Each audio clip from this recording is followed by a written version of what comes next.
Geez,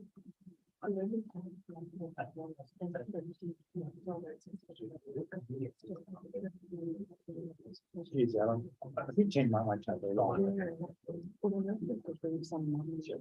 Give Ali some name. We all know who you are. Okay, we're ready to go.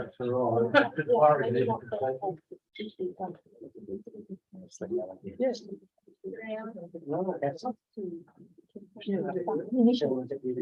Before you sit down, councillor, welcome councillors, staff and members of the gallery to the meeting of for council for May 2022. And in doing so, I welcome you by acknowledging that we're on the traditional land of the Kaurna people of the Adelaide Plains region, and we pay our respects to elders past, present and emerging. And we recognise and respect their cultural heritage, beliefs and relationships with the land, and we acknowledge that they are of continuing importance to the Kaurna people living today. Also read you the council pledge.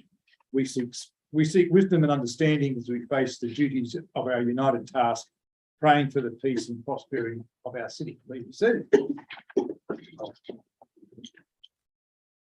Okay, on leave we have nil, and apologies, we have nil. We have Deputy Mayor Larwood on the line via the owl. You may have noted that the emergency declaration powers were rescinded, I guess, today at 12:25, I think.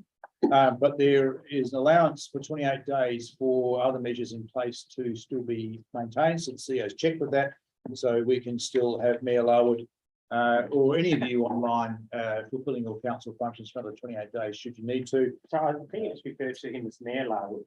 Yeah. Yes, did I? Really? Yes. Oh, okay. Is that point of order? Yeah, no, you can be that too. You can be that too at the moment, but only for another 27 days after today. And hope you feel better soon, Deputy Mayor. You sound like a Dalek, which is very, it's slightly disturbing. So we'll let the CEO try and fix that as we move on. So declaration by members of a conflict of interest. Councillor Barnett. Yes, with item 10.3 concerning leases, I'm a member of Prospect Cell Committee. I'm not an office bearer, but I will note that I will stay, but I will not vote. So perceived conflict of interest? Yes. Okay. Thank you. So the Minute Secretary got enough on that? Thank you.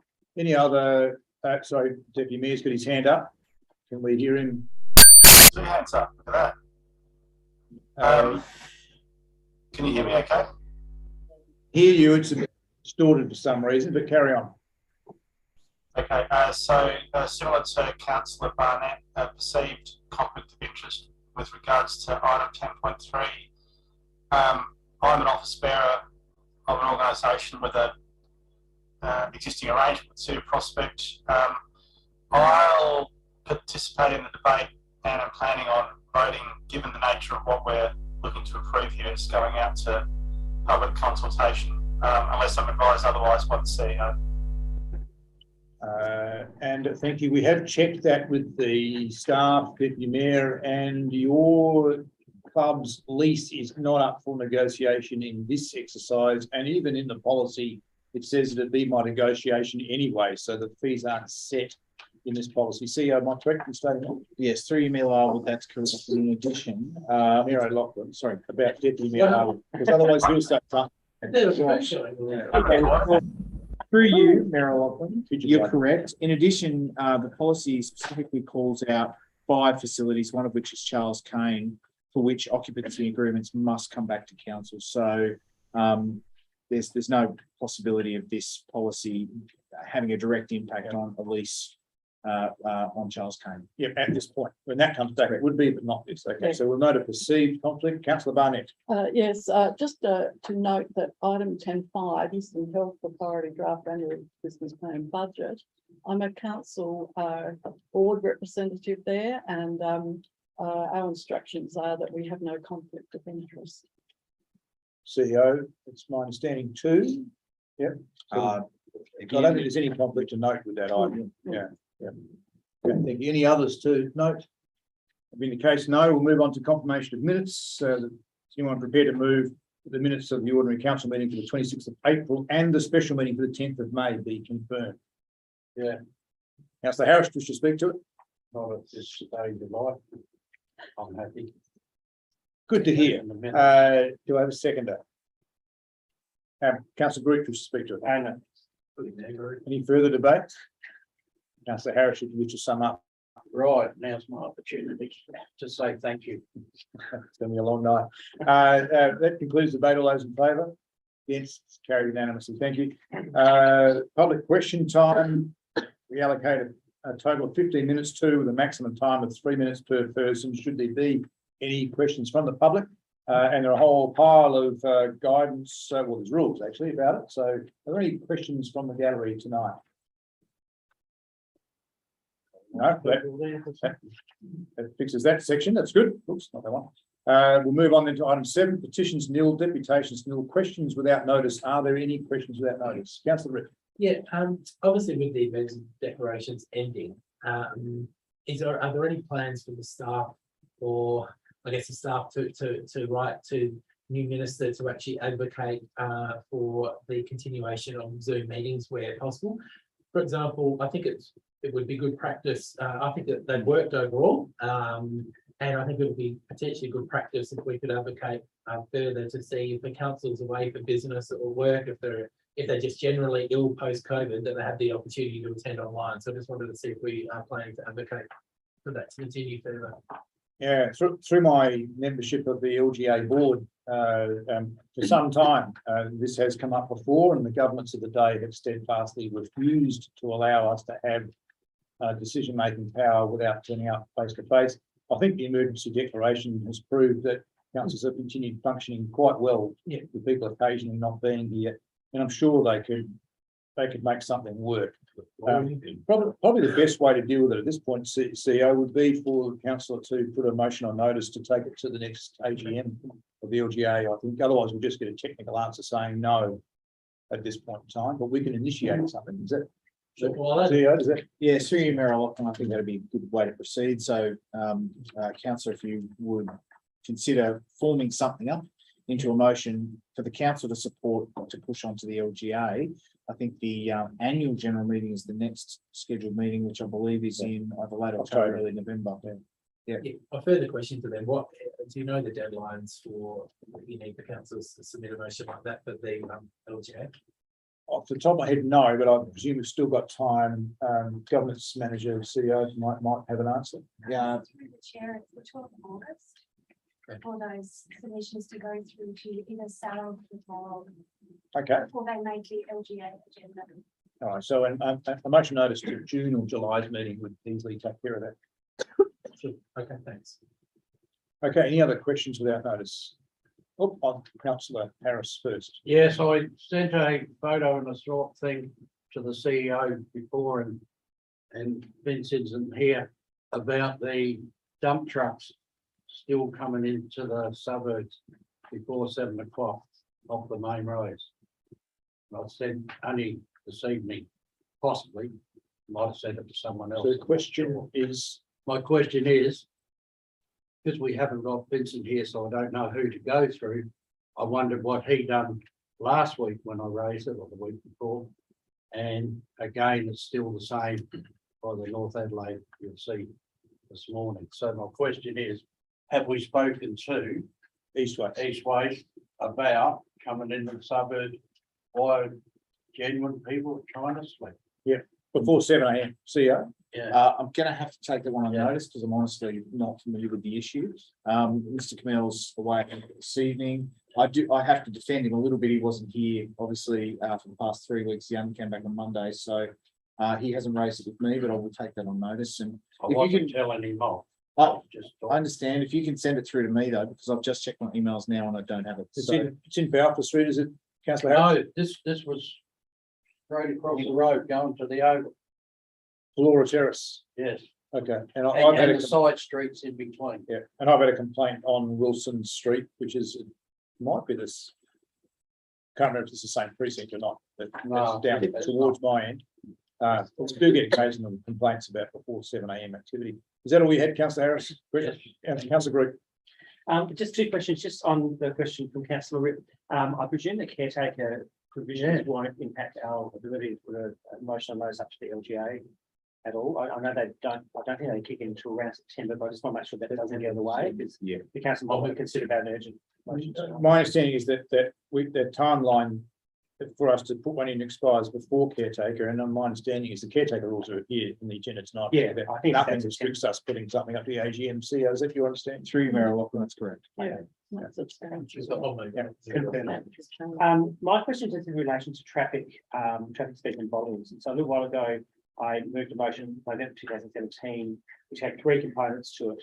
One was the 40-kilometre hour zone, which has been dealt with, as has the second component. The third one is around our new thinking on local area traffic management.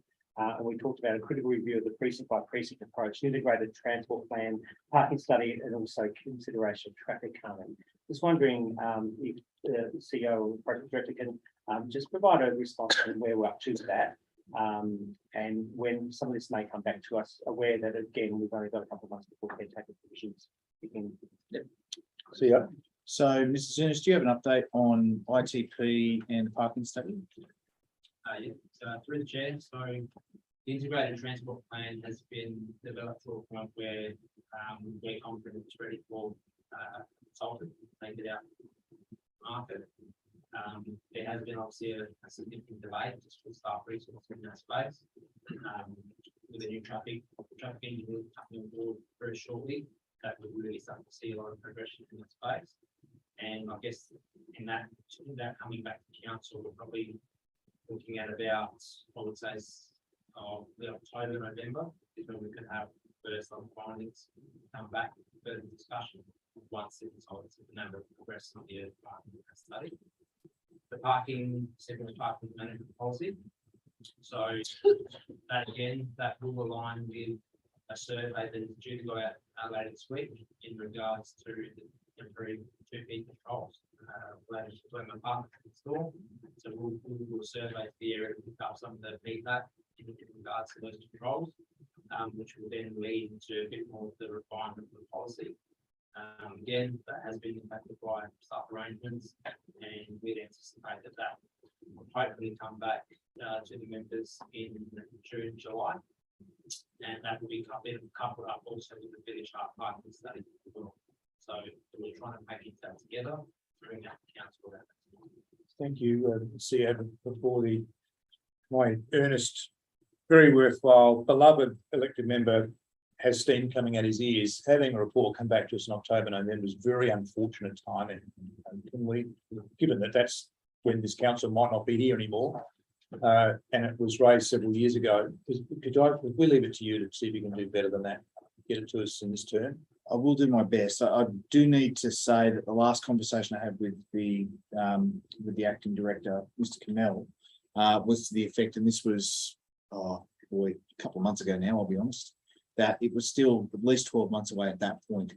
So we will do our very best. I will discuss internally whether it's possible to advance it any faster than that. And we'll report back to you through the CEO update or directly. Thank you.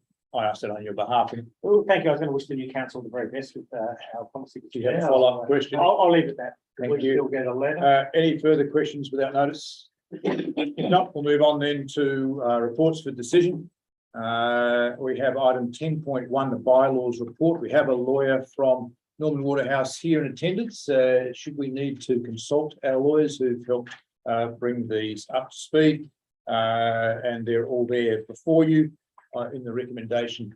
I note they're in yellow on the screen, CEO. Has there been a last minute change, which is normally what yellow means? I'll have to ask. Sorry. Oh, so this because there's options, is it? Because it's right. Okay, that's right. An option 1 or 2. I missed that before. Elected members, I might take the liberty, given that there are 2 options, and asking how many of you have got questions about changes. So 1. All right, given there's not a whole heap, might just take them through the formal process. Councillor Barnett, your question. Oh, yes, my question is on page 25. that's page 25 down the bottom, as compared with page 7, which is up the top. It's to do with the 4.30 public exhibitions and displays, where it says that one of that sing, busk, or play a musical instrument for the apparent purpose of either entertaining others or receiving money, and part 2 of that, conduct, hold any concert, festival, show, public gathering, circus, performance, or any other similar activity. And my question is, I think, does that fit in with council's current policy on busking and that? Because I believe it requires permission, that if you have permission from council, you can do those things. Okay, thank you. See ya.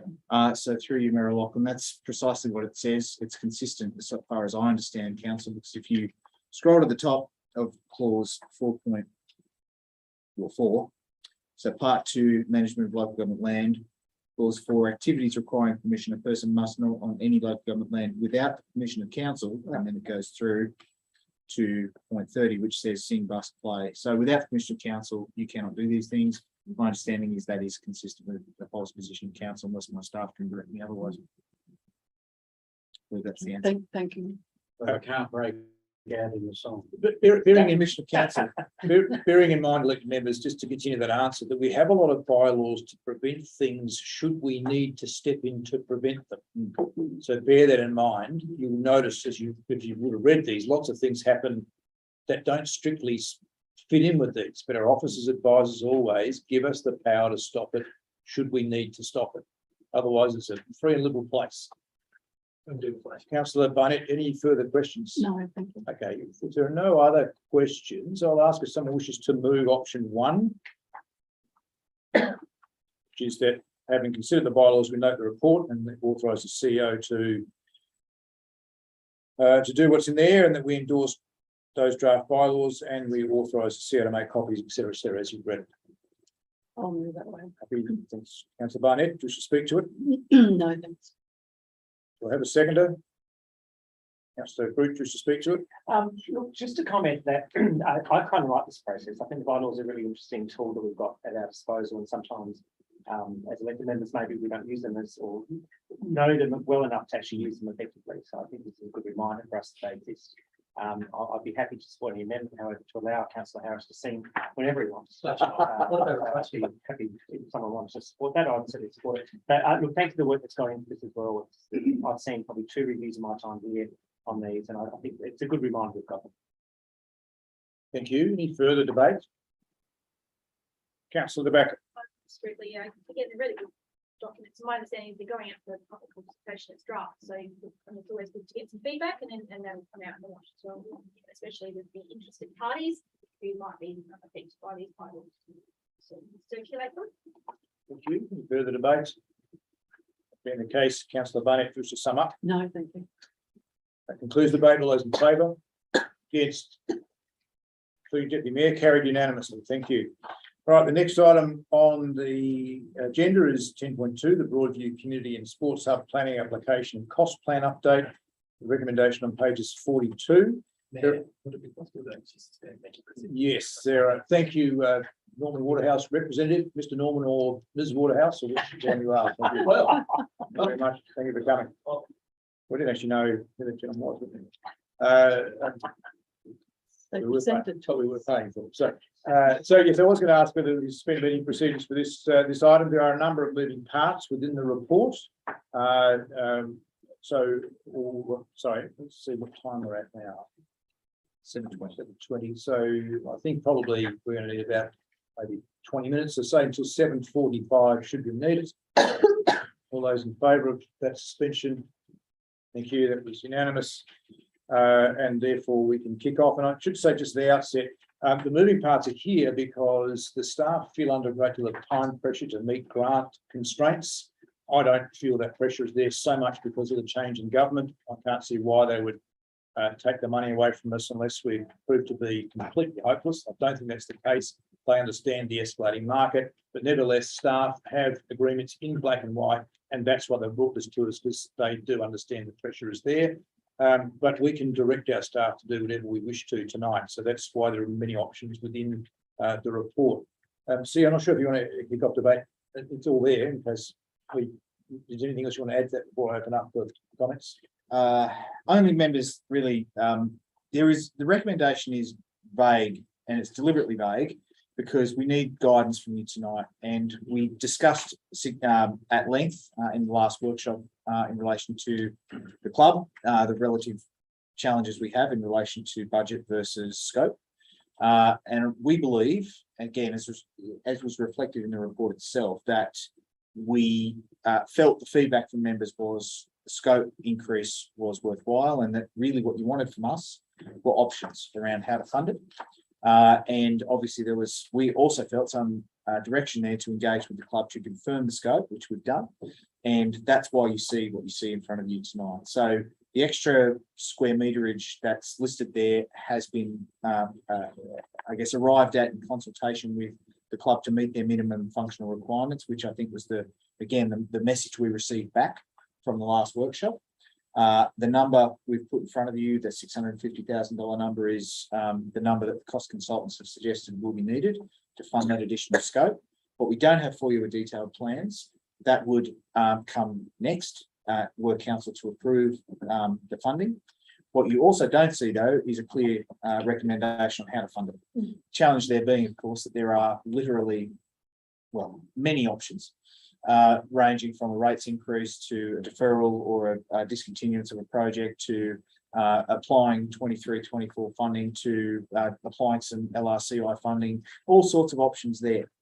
And really what we're after here is some guidance from you tonight as to firstly, the confirmation of the scope change. And secondly, then, if you can, identifying a source of that funding. Understanding, of course, that you may require or you may feel you require more detail to provide that direction. And again, that's something you can do. I think the Mayor's correctly pointed out, whilst we do feel pressure to push on, because again, we've been feeling that pressure the whole way along, we accept that members may have a different view, and we're happy to be directed by members accordingly. Happy to take questions. So just briefly, I forgot to make two clear points. In the recommendations, there are probably three things we need to decide on. Part 2 says that we delegate authority to the CEO to finalise the design. We may or may not be happy about that. And I've asked the staff to show us the current scheme to see how much comfort you've got with the look and feel of it. Even though the size might change, the look and feel will probably stay as it currently is. So we'll go through that in a minute. Second thing is to work out if we want to expand the scope, how we fund it. And the recommendation deliberately says in part 4 that we don't need to make that decision tonight in terms of what comes and goes. We could simply say, add to the scope, and we'll have a budget discussion at some other time. So we need to decide whether we direct that or not tonight, on top of whether we expand the scope or not tonight. The third part is in part 5, that we would, once delegating the final design decisions to the CEO, which we may or may not be happy with, that the CEO then comes back and tells us how it's going at some later point in time. Not that asks our permission, but that we just receive information report. Okay, so they're the moving parts. And finally, it's from me, in the papers, you'll see it page something or other. Let me get it so it's clear. Page 48, right down the bottom, talks about the local roads and community infrastructure grant, phase 3 extension. You'll be aware that the former government in their budget announcements committed $500 million for a continuation of the local roads and community infrastructure grant program. That entitled this council to receive another $286,000, which currently is not in our draft annual business plan as revenue. And we could put that towards this project. The Labor government now, but Labor promised to add $250 million to it. So take 500 out to 750. I've confirmed today that they have cash flowed that out over next financial year, the year after, and tailing off in the year after that. So that would effectively make available to us $429,000, which is currently not in our draft budget. So bear that in mind. Whether we use it for this or for another project and use that to do this, we can leave to the staff. But that is income which we haven't currently accounted for, $429,000. This is the last update for me. I saw a few hands go up. I saw Stephen. I think too, I'll just provide some background for anyone too that couldn't attend the recent workshop. So when we attended the community reference group, obviously we were looking at they brought back a basic design, what would get the the $4 million mark. The feedback around the room was it was missing the mark, totally missing the mark in terms of usability for the club, but also usability for the community. It's basically you build the sense I got around the room, you can build it for the $4 million, but the community will barely use it and it won't function for the club. So personally, I think, well, that's not a really a great win. Then at the workshop, we also had the club present and talk about, so I asked, because there was also modified design presented at a workshop where we could get the gymnasium properly done, an increase in the floor space, the kiosk or the kitchen and the function space more viable, and it'll be all those type of things in terms of the gym, the kiosk, I believe, the kitchen, the function space will be viable. All that will be viable for an extra 650 to 700,000. So then I sort of made a discussion, well, then we don't need a $5.8 million bill. If we can get all that done for the basic 4.6 or 4.7, and it achieves the bulk of what we're aiming for, that'll also save 1.1 million. So I guess I have some questions, obviously, about how we'll fund it. I do have a suggestion to put forward to people tonight. But equally, I also just wanted to ask the staff, at that 4.6 or that $4.7 million mark, is it absolutely hitting the mark for the club? And what are we missing out in that extra 1.1 million? Because that's a sizable amount, and I'm happy for that.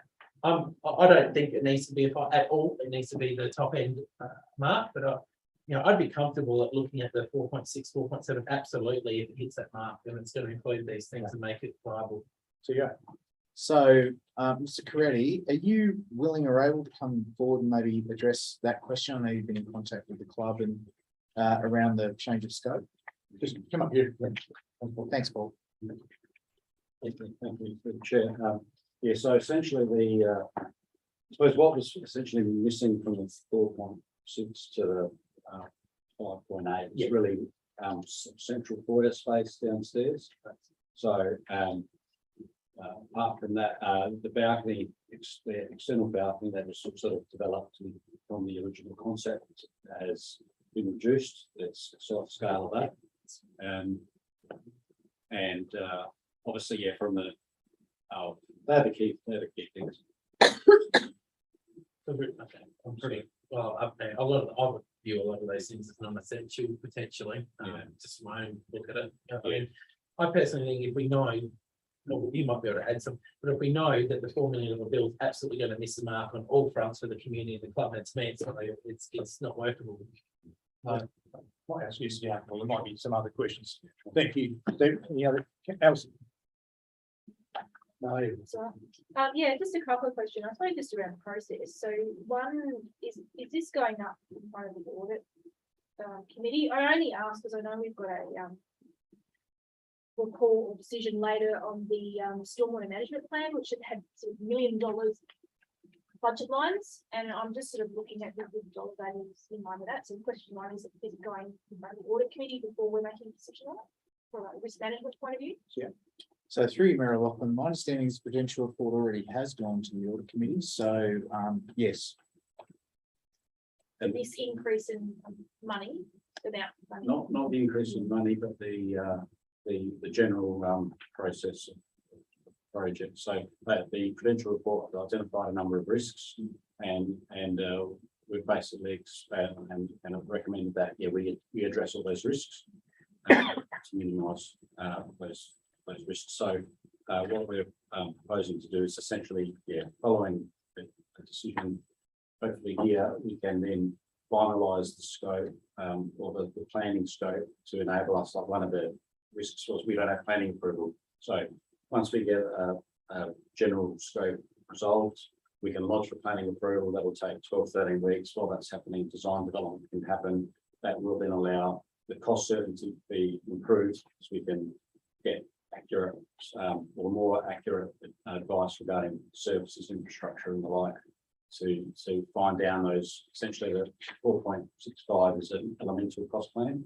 So it is still based on rates, but and includes some contingency and escalation. So as the design is evolved, then we can ultimately get to it ready to a tender stage where we'll try to eliminate design risks and then test the market. Sorry, can I just add to that, councillor? The question of the increase in budget really is one that I feel is better related to the audit committee's consideration of our budget and long-term financial plan, which was a discussion again that's been had several times over the past couple of months. And the strong advice, and again, this is reflected in the staff report here, is that we need to, if we're going to fund this, we need to find a source of funding that does not materially impact our trajectory against the KPIs as set out in the draft budget and the long-term financial plan arising from that, which is why a difficult decision really does need to be made tonight. The audit committee have made it clear repeatedly that if we can hit those KPIs, they're comfortable materially with our budget position. Now that means if we're proposing a $650,000 increase to the capital budget of this project, there's really only two ways at a strategic level this can be funded. We either need to increase revenue or we need to reduce capital costs elsewhere to fund it. Increased revenue could come from two potential sources. One, rates, which would be essentially debt funded rates serviced. The second would be through partially or entirely through grants, which a couple of potential options were flagged by the mayor. The second option, of course, is by reducing capital expenditure elsewhere. And again, if it's a one-for-one offset, then presumably, again, your depreciation and your cost impacts and your debt servicing impacts would cancel each other out and you would still meet your KPIs. And those suggestions are set out in the report. So, I mean, I'm comfortable to stand on that, to say that the audit committee have seen that and have certainly offered their input in terms of the KPIs. Yeah, and I should point out that the Prudential report also talks about scope and making sure that the thing does what you want it to do. So whilst you've got to deal with the cost issues. You can't do half a cup, I get that. Yeah. So the other thing that we've got on the reference committee, and obviously we've got the football club very well represented here. Have we got any sort of representatives of the community side of the project? So, for example, the acting director or some other community groups that are sort of being representative of some of those issues that we've talked about? What, here tonight? Well, either here tonight or giving feedback at the workshop. Well, they're certainly active in the community reference group. Yeah. Yeah. So it's Yeah. Yeah. Very active. So is it, so I'm not sure over which groups are involved, so in the discussions in the reference group. Oh, we can just recap on the membership, but it's come through council. Yeah. And it is, from memory, there's 4 community reps who are on there through application. Then there's the clubs that are around the precincts. So there's a rep from the tennis club, the bowling club, Yeah. cricket club as well, Yeah. and footy. Elected member reps and staff reps. Residents. I don't see like Immediate residents, yeah. Immediate residents, so someone who lives across the road. So I think it's a pretty good spread as we set up. And they're mostly turning up at the meetings. One or two have turned up the workshop as well. Yeah. Yeah, so my understanding from this is that, you know, the improves the kitchen facilities and those kind of things, and we're likely to enable those kind of groups to be able to use the facility as well. I guess that is fine. That goes to the governance model. Whatever size the kitchen is, it's who's got the key to the kitchen door is related. And another element you could argue is whether the operable wall enables it to be 2 spaces, not just 1 space, which is currently a budget decision. Might move on and let Alan have his hand up for a while. Yeah, well, first question was answered. Does it now, if we do this money, does it suit? And can we use it? I got that answer. To flow on to the other ones, I'd just like to say that particularly the last meeting when it was said 5.8 and we wanted 4 and that sort of stuff. The other people in the community were quite voiceable as well. I don't know if voiceable is a word. It is now. Yeah, it is now. So they raise their voice and so I feel comfortable that people are flowing along with where we're going. Now, I had one because when it's all finished, I'm going to be happy to move it as it is and go down. So I want to ask about the paying part of it. And terrible because maybe my kids are older now because playgrounds used to be the greatest thing to me at one time. But 650 roughly, we're looking at, not roughly, looking at 650. And we got Peppermint Gums at 610 or 620 or something like that. One of my things would be to hold that one off, that could actually cater for almost the whole lot in one hit. And yeah, it's sort of a terrible thing, because you know, it's a playground I've used and I take kids on history walk and it's a bit dead, but to satisfy with, I'm going to leave it to when I move it, you know, with some of the other things in here. So if we move it like it is here, that still then can give us and you, that I'm asking, I'm not telling, us and you the chance then to see actually how we're going to pay for it. Is that, Get Chris to give us a view. is that what you were sort of saying before? Well, if you ask me, I'd say, well, we hold off on Peppermint Gums, you know, and then maybe look. Can I just ask you to clarify until when? What, in your view? Okay, so, so what I think then with Peppermint Gums, so forget the football stuff, with Peppermint Gums, if we had a move to do it this budget, I'm assuming the whole 610's done in this budget, or this one time into the next one. So. So So just- I'm not trying to be tricky. I just want to, Yeah, are yeah. you thinking of deferring it for 1 year or not doing it at all? Well, if I can, if someone answers that question, because but that's what I was looking at. Right. So in this budget, forget this, but in this budget, we're looking at doing the Peppermint Gums 600 and Yeah. 10, whatever it is. Mm. So if we don't do that in this budget. Yep. We could do it in the next budget. So I'm asking, can we do it in the next budget? Which I know you can't give a total answer because there might be other things we want to do. I know, we've already, that's why I asked you that question specifically, because the next budget is already pretty much locked in terms of what we've got set up in the staff, we've got to pay, the services we provide, the projects that are listed in the asset management plan. So we just need to understand what impact is in shifting that 600 and whatever it is from this year to next year. So can we get, can you guide us on that? Well, can you just add one extra bit to then, the 600, the Peppermint Gums one, do it in the next financial year and the year after, so you do it about June or whatever time it is. So half goes in this one and half. All right, let's get some The feedback. state- Before we have another series of questions asked the same thing a different way, we have some Yeah. staff feedback. Yeah, Can you just hold on? well, it's Hold about on. the same thing, that Oh, stage. can you just hold on?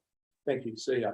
Okay, so I will get Mr. Birch to assist me here in a moment. My understanding is that there's no way we could do Peppermint Gums in 23-24 if you defer it 22-23, because there's not enough money in the capital LTFP for open space to fund it in that single year, unless you were to supplement the funding through grants or something else that could, it's speculative.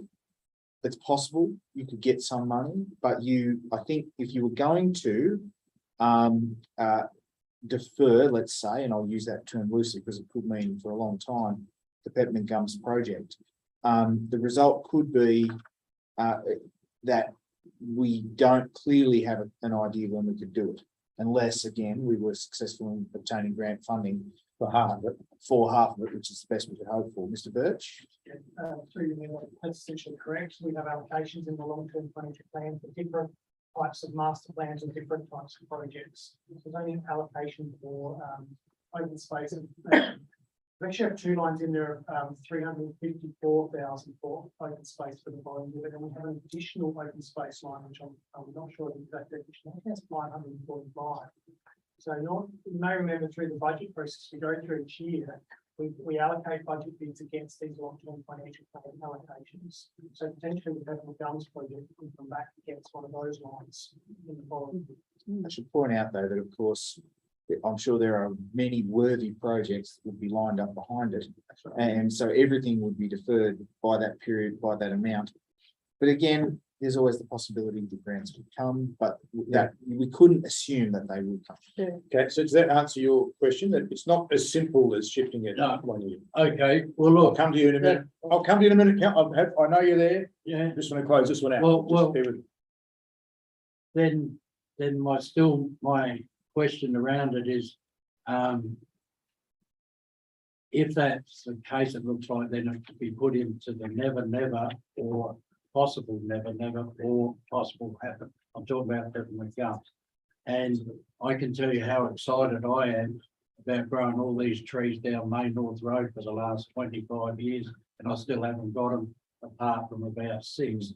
So reality is maybe something misses out for something else, you know? Okay, And can I so I just just finish keep that. thinking about what that is, and I'll go to councillor Barnett with Yes. Christina first. Yeah. Mine. Mine goes again to the Peppermint Gums Reserve upgrade. And I note now that we have new information that we didn't have previously. On the bottom page 48, that we've got notified an extension of the current roads and community infrastructure grant phase 3 extension that we could possibly be receiving an additional $286,180. So would and the other part of my questioning is about staging Peppermint Gums. To my mind, this came about because it was simply in our plan of things to do. It didn't come about because we had hordes of people coming and saying, oh, look, this is terrible, we need something to do. It was a nice thing for council to do because it's in its plan, all right? So That's all of them. yes, it's all of them, but currently it's this one, all right? And I've spoken to the ward councillors as well to gauge how they feel about it. And it is disappointing, but I'm asking, is it possible that we put, we don't need, so we need to secure now 650,000, the Peppermint Gums Reserve upgrade.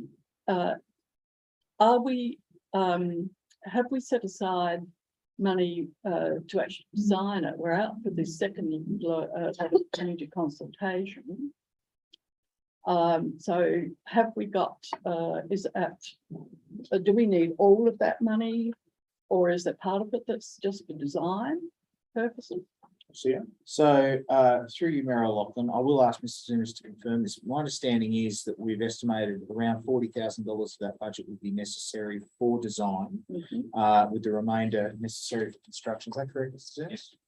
So a way you may proceed would be to retain that $40,000 design budget and proceed with the design in the coming financial year, essentially getting that project to as close to shovel ready as it can be, subject to minor final consultation, and then maybe having a punt for grants. But noting, of course, that if you were to get a grant, you're still going to have to fund the other half. Yes. So, you know, your LRCI could get you a long way there, but I'm not sure it'll get you all the way. Yes, because to me, it's a bit unusual that we are council rates are fully funding the 650,000 Peppermint Gums, no grant. Usually for just, I think, you know, all our other grants, we've had a grant to do it. All right. So I think it's worthwhile setting aside the $40,000 for the design phase, because by then we're still going out for the second community consultation. There may be things in there that come out to say, well, we don't really want this, but we want this. So we'll still be fiddling around with the design. All right. So I think to me, it's just common sense that we set that aside.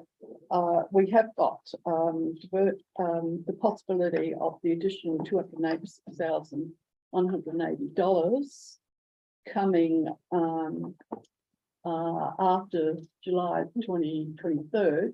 So is Peppermint Gums an eligible a project? Can I just hold you there? Thanks for that question, because that allows me to ask you for an extension of the suspension of meeting procedures until 8 o'clock. All those in favour? Got 2/3, it's now 8 o'clock. I think it is, councillor, in terms of being adjacent an urban development corridor. There's a density uplift on our own site, depot site. I think we put a good case up to go for a grant which would fund 50%. We're entering into a bit of debate here. It'd be better to go to questions. But can I just confirm again, my own investigations have now found that we can get $429,000 out of the federal fund, which is currently not in our budget. So if you're of a mind to Seems no one's arguing with the extra 650, interestingly, just working out what to shove around to make it work. Yes. Be nice to get back to, are you all happy with the 650? I'll come back to that in a second. If you are, and we say the 429 are going to come into our budget over the next 2 years, which is the build period for this and the finalising of the final costs, there only leaves a shortfall of 221. So before people leap to solve the problem by finding something worth 650, have a look at the list. There are several options you might want to think about before you direct staff tonight. My encouragement to you is you do not direct staff tonight, that you pick up what the motion says and simply endorse the expansion of the budget and let the staff go away and work out how they can change the cash flow, listening to the debate. Does that make sense? So can I just, firstly, I think it's 429, shortfall of 221. Answer is, I think the park is eligible for us to apply for a grant. Might get it, probably get applied. And just in terms of the park strategy, just bear in mind, we spent years trying to get a park strategy up, finally got it up. It's in the long-term financial plan, and all the staff are doing is putting parks up when they get to the next on the rack. We've got 26 parks. You ever think about how long a park lasts for in terms of the equipment in it and the landscaping, the paths, it's probably around 26 years, which means we should probably do a park a year. So that's what goes through simple terms through my simple mind. So we can defer the whole program a year, but we then leave a gap. It's our park strategy. We can do it what we like, but that's why staff bring these things to us, not because someone's jumping up and down. It's just good asset management. So I think, Stephen, you have the next question. Yeah, I was going to ask, would it be possible, because my chain of thought, half of them installed, so that I'm glad that a number are in sort of agreement in terms of the thoughts. But I was going to propose that we defer 610,000 from Peppermint Gums to the Broadview project and put in the extra 45,000 from grants coming into it, so it gets us to 655. And potentially then put some of the extra grant money that we've got coming in into that project. And if you need 40,000 for the design, get the design. That could get the design up and running. But that's where my chain of thought was like, was leading. So I just wanted to put that out there. Thank you. Can I just draw people back to the core element here? So yes, 650. Yes. Do we want to expand this budget, our contribution to this, from 2.5 million to something more than that? Let's have some comments on that. Or questions rather, would be good. Thank you. I was actually going to raise the issue of the 220 because the problem we're trying to solve here is not a $650,000 one. It's potentially $220,000 one. Notwithstanding, there's an opportunity cost, but we don't get something else done with that grant money. So that put that for aside now. I just want to make one. I heard what you just asked, but thank you. Yeah, I just want to make on Peppermint Gums because well, Councillor Barnett mentioned that she'd spoken with all councillors about this, and that's in my ward. I don't remember that conversation. Oh, but sorry. Notwithstanding that, I think the point is we do have a park strategy. We work bloody hard to get to that strategy, and I think we're short-sighted just by saying that's the biggest number, so let's cut. So that's my view on that. However, going back to the question on hand. I think the motion is written in the appropriate way because we shouldn't be looking at this shopping list. There may be some other shopping lists that we haven't looked at yet either, and that comes out in the budget process. So to answer your question there, I'm happy to support the motion as it is. I think we should find the 650. I did have a question which I think was asked, but I'm not sure. I'm not sure it was answered to what I was thinking, which was. Are the football club happy with the 5.65 model? 4.65. Sorry, 6.6. Sorry, it's your money, councillor.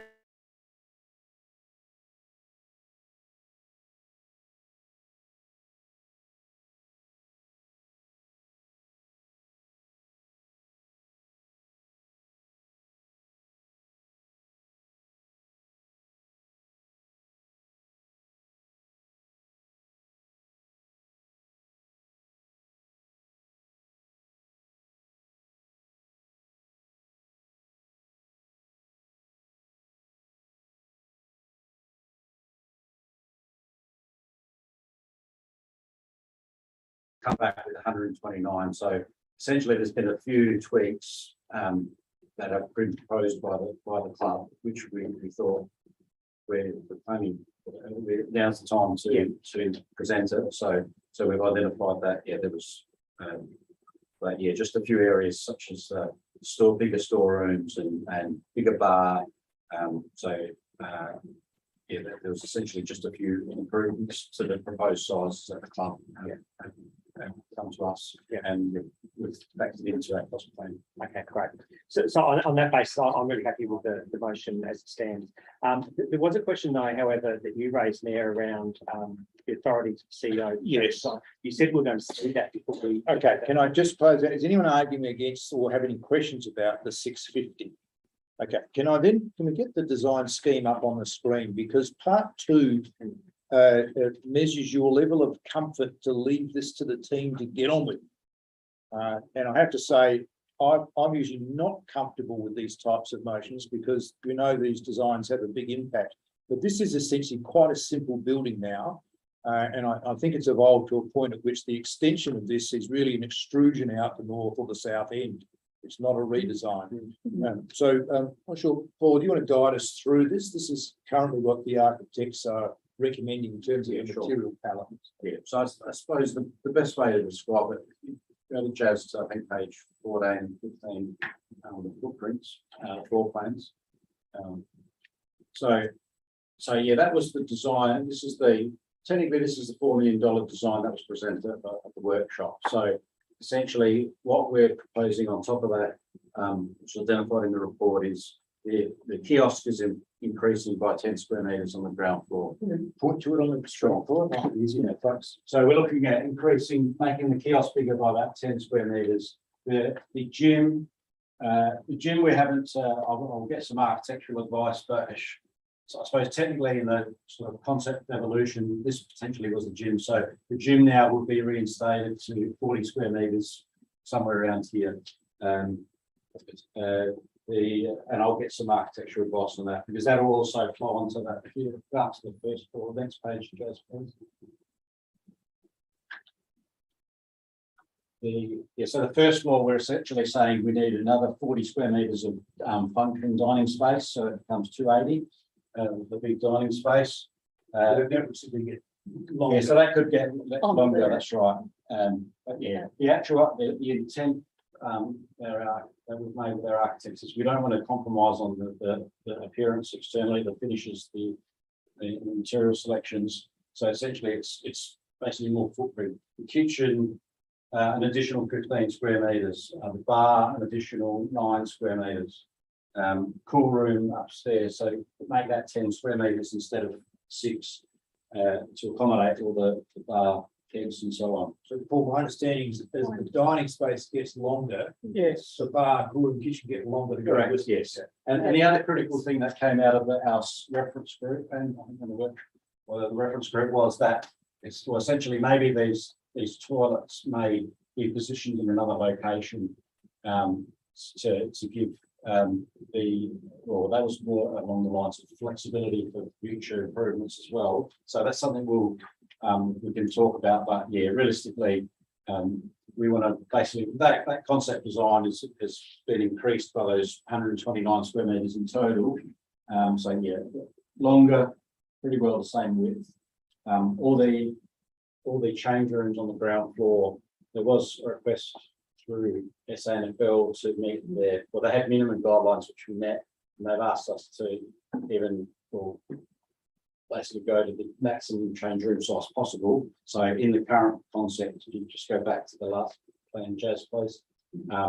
They're still at 4 by 45 square meters. So that the 4 change rooms are still at that size that SANFL.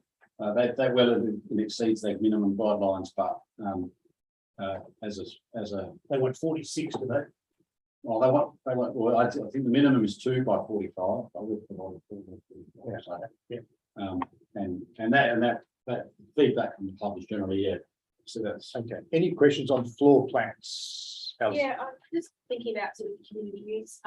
So if you had a yoga group that wanted to use it on a Monday morning, for example, is there a separate space that 2 people can use things concurrently?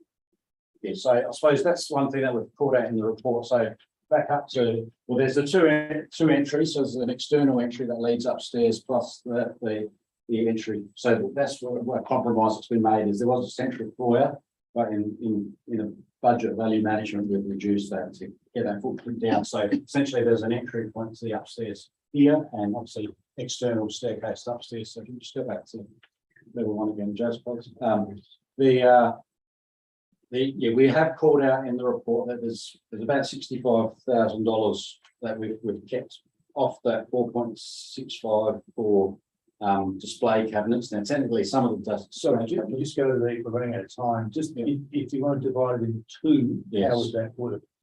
Well, yeah, essentially we can, we'd probably look at, subject to where the bar and kitchen is configured. Ideally, we're looking, and previous revisions had it fairly central, the operable wall location. Also slightly to the left, actually, yeah, slightly to the left. So Yeah, you come up the street I think it stairs. was actually halfway through the bar. Yeah. But You you come up can't, the street stairs, you'd be in the right-hand room. If you come up the other Yeah. stairs, you'd be in the left. but you can't access the toilets from both Yeah. sides. That'll be the case Should be in that, any have the toilet configuration, central, unless we have a corridor running down the side. Well, the That's always the toilets- case. So it could be near the toilet. I don't think we can Well, solve anyway, that. but like I said, yeah, Yes. because those kind of things would be nice to see resolved already. Yeah. Okay, any other questions about the design changes with the 650? Okay, can we just go back to the external appearance? People remember Then I that? just asked Yeah. a question about handing it over to the CEO. Yeah. To make, and he said, would not necessarily us, but with the committee that we have to discuss it, they would be looking at it as well. CEO has that decision, but we look at it and say, yeah, we're happy with it and those sort of things. CEO, how does the community reference group work in with what's recommended in part 2? So my expectation would be that they'd have a look at the final design. I'm happy to work through with them, subject to advice of staff on changes that could be accommodated, but strictly within the project budget. So that would be my approach to that. Okay, thank you. Jess, could you scroll down the next couple of slides in our remaining 45 seconds or whatever we've got? Show us the other elevations, or Paul, do you know what number they are? It might be on the page 16 or maybe the last page. Okay, Yeah. okay, so there you go. That's currently the street appearance. Bear in mind the entranceway there. We have asked whether the entrance is in the right place. We don't think many people will have arrived from the street, whether it might be better at the southern end. So one staircase northern end, one staircase southern end. Architect hasn't got back to us on that. But generally, they're picking up the nature of the area with bricks, with some curves from some of the, as I say, some of the Art Deco porticos that are around the neighbourhood. Some vertical slit elements which represent patterns from the gables that are from the bungalow era, and then a variety of materials to reflect what most houses have around there, which is 3 or 4 dominant materials on the facade, and a couple curves here and there. So that's the look and feel of the exterior. So if you're comfortable with that, then not just floor plan, but with that, then part 2 makes sense. If you're not comfortable with that, then we can say to the CEO, no, bring it back. Any questions on the external appearance? Like, I thought it was a great job. Yeah, me too. Oh, very happy Yeah. with it. Architect's done a great job.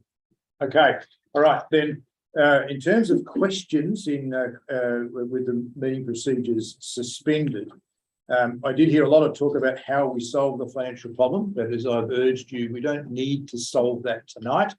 I think the staff have listened pretty intently to the variety of views around the rooms, unless someone really wants to press that. We could- Mine, just so I can get clarification, so what we're endorsing tonight, that will put the extra 650 in the budget, and we're just gonna figure out how we fund it later.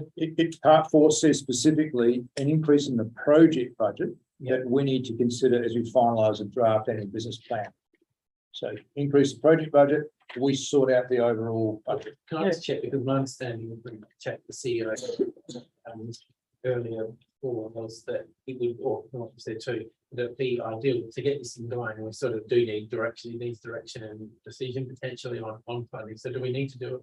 My understanding is item 4 gives you that CEO, is that correct? So you could, but the mayor's right, you don't have to. I mean, the budget is due right now to be adopted on the 28th of June. But the other thing I'd point out is that this project is going to span 2 more financial years. So further discussion will need to be had around 23, 24. Of course, it would be nice if we could resolve the question sooner rather than later, but it's not mandatory.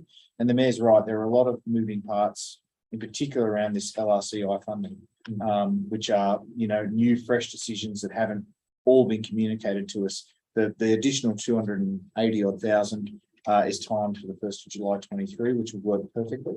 But again, members may wish to do it in a different way. Yeah, It doesn't have to be determined tonight. my understanding, we have that discussion at our workshop when we consider all the community feedback. Yes, that's one approach. Yeah, Yes, yeah. we'll have plenty of things to talk about. So there are plenty of things to Yes. talk about. We may want to make adjustments of all sorts of types. So that's my view, and I'm happy to take, if someone wants to move a different way.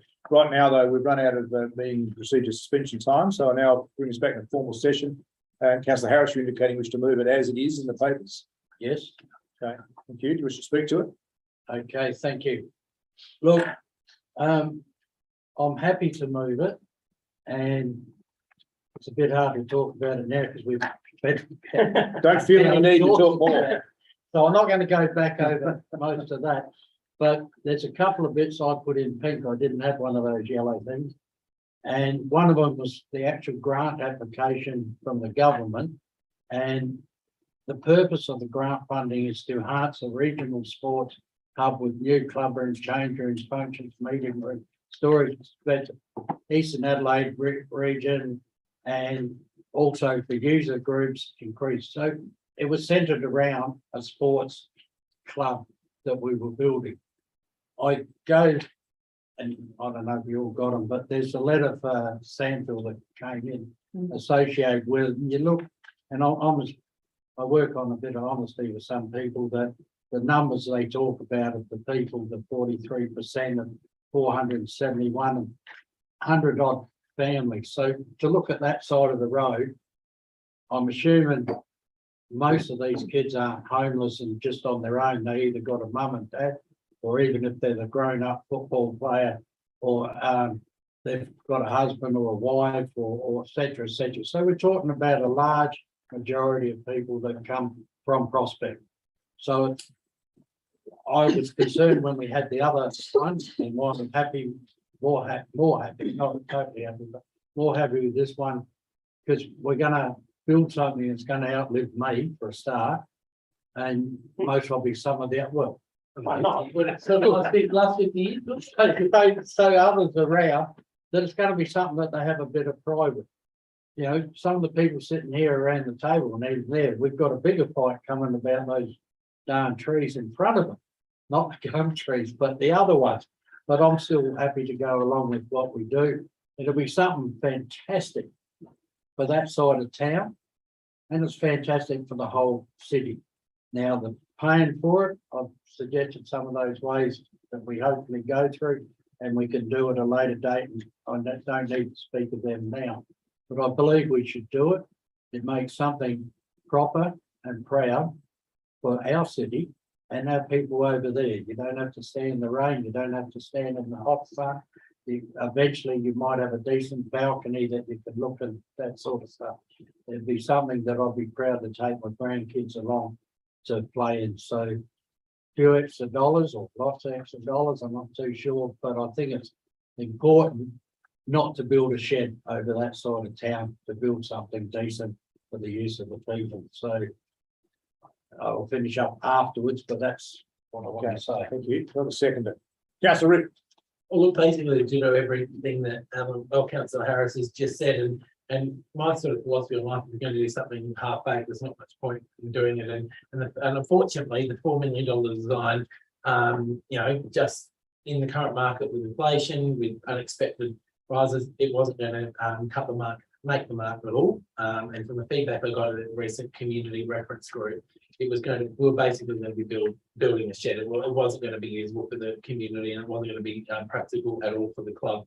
So look, but in saying that, the $5.8 million build, I think, went too far. And there are things in there that when we really looked at it, things that we could do without. But the core essentials were, we had to have a workable space, workable function space, workable kitchen space, the workable kiosk and the workable gym and bar. And if we didn't have those, it wasn't going to be functional at all for the club and or the community as well.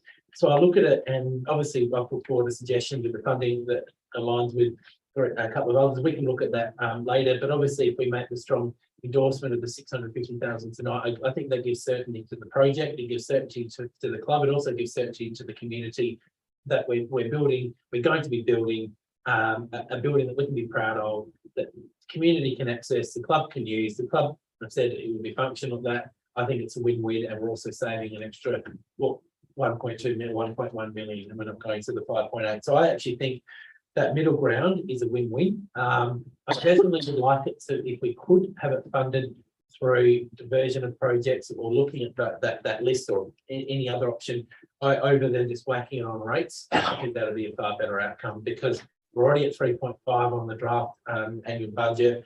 We know that there's further, I guess, inflation pressures coming, that we thought it would be around 3.5. It's now inflation was 5.1. So I think whacking on the rate, just whacking on rates wouldn't be good, when we can really look at being more efficient, looking at every project in detail. And obviously we'll raise a couple tonight, but I think it'll be right. It'll sit more comfortable with me to do it that way than whacking it on rates. Thank you. Any further debate? Councillor Groot and this. Well, given that we started with $15 million a couple of years ago on this, I think we've done pretty well, coming down to 4.65. I think you're forgetting a few things, but you do have a floor. I do have. But look, I think it's a really good project, and I think the discussions, while difficult, kind of get us to a really good point in this, and I think the motions are well worded. I was just reflecting on one thing I want to comment on, and that's when we built this building, we went through lots and lots of dates for those around the table who remember around the car parking, and we undernared about how many car parks we should put in, how many lifts we should put in, you know, whether the curtain should be this high or that high. But the car parking was a really interesting one for me, and it's about a week after we opened, people were saying to me, you didn't put enough car parking, and I would have liked you to spend the extra $300,000 to put in more car parking. And I think, you know, that's an interesting reflection on this, that we build a tin shed that doesn't get used particularly well. And Councillor Harris probably will be here when its useful life is over, or we spend a bit of extra and actually go through the proper thing. So I'm really supportive of this. I think it should be a great outcome, and I look forward to it getting built sometime soon. Thank you, Councillor Pearce. Yeah, look, I think it's all been said. It's the comments around the table are positive, which is fantastic. It has to happen. I'm in agreement with Councillor Rip that we don't have to make a decision tonight, but I'd probably be against a rate increase and additional borrowings. Probably prefer the deferral of project or dropping the project. That's going to come at another time. Yeah, thank you. Further debate? Yes, I just echo the previous speakers, and particularly those that have mentioned about not having a rate increase. And also the comments about we want something that's functional, and that we don't have to then add on to in later years, because you know, workshop discussions that was pointed out by the designer and architects and whoever, that that is far more expensive option. So I think we've now reached hopefully a good space with this, and it will be a good space and purposeful and open to the clubs and the able to be used by the community. And I'm quite now having a lot of all the questions answered, happy with the motion as is. Thank you. Councillor Nguyen. I too agree with everything that's been said on the table. I just want to thank Shane for coming in last week at our workshop and presenting us with the information that was, you know, that it made us think of other options. So that was really good for us to change some of the thoughts behind what we were thinking. I'm happy with the motion, and I, you know, am very comfortable with supporting it, not having to make a decision about which projects, where to fund the money from. I think that should come in later discussion. So yeah, I will support the motion too. Thank you. Councillor De Back. Is it possible to take it in parts? Yes, happy to take it in parts. Wish to speak to the motion? I just briefly look, I think it's nice to see the detail, because I think obviously some of the detail will affect how it's used. So I'm still a bit nervous about it. I think just the variations and everything, but I guess I want to hear what the requirements are from the reference group. Certainly would like to see an operable acoustic wall somewhere so that things can be used. So I might not be supportive of number 2, but in general, I support doing it properly where we can. Yeah, thank you. Just from me, from the chair, I think this is an excellent compromise. I think we've pushed really, really hard to get this thing for $4 million. It's obvious that it cannot be done in the current climate. So much stimulation's gone into the construction market, it's nuts. Therefore prices are going through the roof. At the same time, the material suppliers have got in on the act and steel's gone up 40%, windows have gone up and ceramics have gone up, shipping's gone up, container fees have gone up, things that are beyond the control of even the most skillful builder. It's a very difficult time. You'll see more builders go broke during booms, unfortunately, because they've got fixed prices and things go up. So it's a very difficult time. I think we've squeezed as hard as we can, and it's not suitable. So I think what's required is to put some more money into it and make it work as well as we can within our resources. I too want to see an operable wall. I think we're always intended that this would have good community use. That's why we're putting in. If this gets up over $3 million into this, it should look and feel like a community centre. So there's a lot more work to be done on the governance model and how this looks and smells to an average person wanting to book something in there, be it a bar mitzvah or a knitting group or whatever it might be. So I'm hoping that the budget can take account of the operable wall, if not, at least the beam in the ceiling to support it, and we can put it in later on. I'm also interested in some other luxuries which have been cut out at this point, which are the windows in the dining room going down to floor level. They're currently up around about this height. So if you're standing at the bar, you might be able to see something in the distance, but not straight down onto the ground. And I think that's not great for a sporting complex. The glass should go down to the floor or close to it. So I'm hoping that we can get a few of those things back in within the budget scope. I think it's really, it has to be noted that the club have put 250 grand on the table to help fund this project. That'll essentially go to kitchen and bath fit out and other FF&E. I think it's a really important commitment. All set around this table. What's the commitment of the club? They've put up a serious commitment. That's the largest club commitment we've had outside of North Adelaide Football Club. It's really notable. We haven't dealt with all the big clubs in the town, so you don't always know what people would commit, but that is the biggest commitment outside of the North Adelaide Footy Club. So we have to recognise that and thank the club for that commitment, and they're serious about it, and they want to make this work as well as it can as well. I think in terms of funding it, I can't stress enough the federal funds that will come through that we've used so far to do up Devonport Terrace have been essential. That's a $1.25 million project that we would not have been able to do unless that money had come through from the feds. Now, there's more money coming. I make it 429,000, or a shortfall therefore of 221. I think we can find ways to fund that, even if we ask the staff to take peppermint gums away, for instance, and go and get a 50% grant. Well, there's easily more than the 221. We've got 375 grand in the budget to rebuild a toilet block at Prospect Oval that gets used really 10 days a year. I think we could do something far, far simpler than that and get 221 grand just out of that project. So I think we've got more than one option. But the most exciting thing about having that federal money in there is that it makes it truly a four-way project. Federal money, the state grant, council money, and the club's funds in there. And I think these types of projects that have this level of impact and cost this much should always be multi-party partnerships. And I really look forward to this being able to work out how to get that LCSI fund to be applying to this project and make it a real four-way solution going forward. So I support the motion as it is. I have faith in the CEO's ability to manage the design from this point because he's got a really good community reference group. And if he's at all concerned, we know the CEO's got good radar. He'll bring it back to us should he see the need to. So I'm happy with the recommend or the motion now on the floor as it is. Any further speakers? I think it's only Deputy Mayor. I'll just check that he's still alive because, yeah, that's right. I just want to make sure it wasn't frozen, Deputy Mayor. That's okay. I'm not compelling you to speak by any means.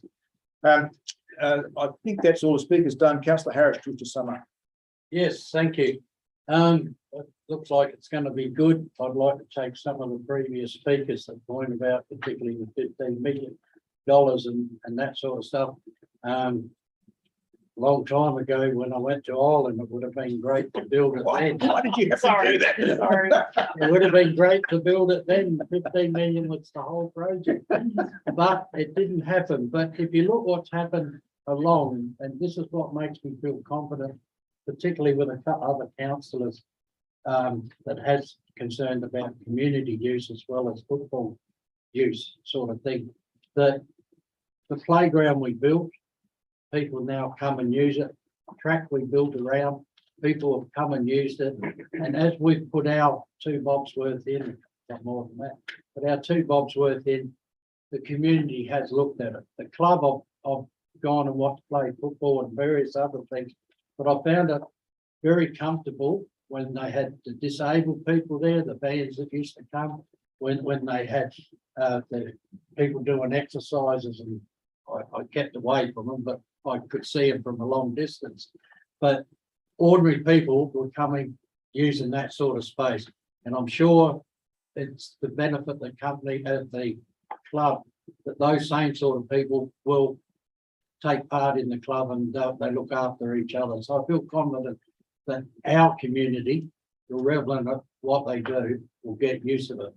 The last one I want to finish with is, I think it's fantastic we're doing it, because a man that's got 4 daughters and 2 sons, it's great to see we're building something for young women to use in our city, to look after our young women. Long time has come, but Lenny Gluftus and Alice Harris is most likely my last 2 thoughts. Thank you, and I ask everyone to endorse it. Thank you. That concludes debate. I've taken in parts as requested. So all those in favour of part 1? That's carried unanimously. All those in favour of part 2? Against part 2? Part 2 is carried. All those in favour of part 3? That's carried unanimously. All those in favour of part 4? Against it is carried unanimously. All those in favour of part 5? Against. So it's Deputy Mayor, you're a 4, aren't you? There's just a delay, I think. You're voting for? Yes, thank you. That's carried unanimously. Thank you. Sorry, folks. Okay, so that's the outcome there. All parts have been carried, 4 unanimously, 1 not unanimous. If it's still carried, the members of the gallery, if you hear that item on Broadview Football Club, we have a project, we have lift off. Yes, it's been a difficult pathway. You're more than welcome to stay for the balance of the agenda, because the next item is on the draft lease and license policy. But it gets less exciting after that. But if you want to take your leave now, you're very welcome to. Thank you, everyone. Thank you. Thanks for your interest in the project. Item 10.3, members, draft lease and license policy recommendations on page 53. We do have some yellow on the screen, as you know. About CEO, can you help us with that? Yeah, so through you, Mayor Lachlan, in this morning's agenda review, it was pointed out and that we have included a matrix, but we haven't referred to it in the policy specifically. We do refer to community benefit in the policy, but we didn't actually refer to the matrix. So this amendment proposes a change or an additional clause in the policy, which refers to the matrix itself and proposes that that be included in the draft that go out on consultation. Okay, thank you. So it gives effect to what was obvious but not technically included. Are there any technical questions around what's before us? Because if not, I'm going to ask someone to move what's recommended on the screen. Councillor DeBacker. Yes, please. Happy to move it? Yes. Very good. You should speak to it. Look, I think it's been a long time coming and it's a draft, and I just want the community to go out and I'm looking forward to the consultation sessions. And I think it's a really positive way to approach the assets that we have for our community. Thank you. Got a seconder. Councillor Rick, you should speak to it. What she said. You could call that his best speech ever. Might be. Any further speakers? No, just quickly from me, it has taken a long time. This is the closest we've ever got to it. I thank the CEO and the most recent staff, because we've had a few work on it, for getting us to this point.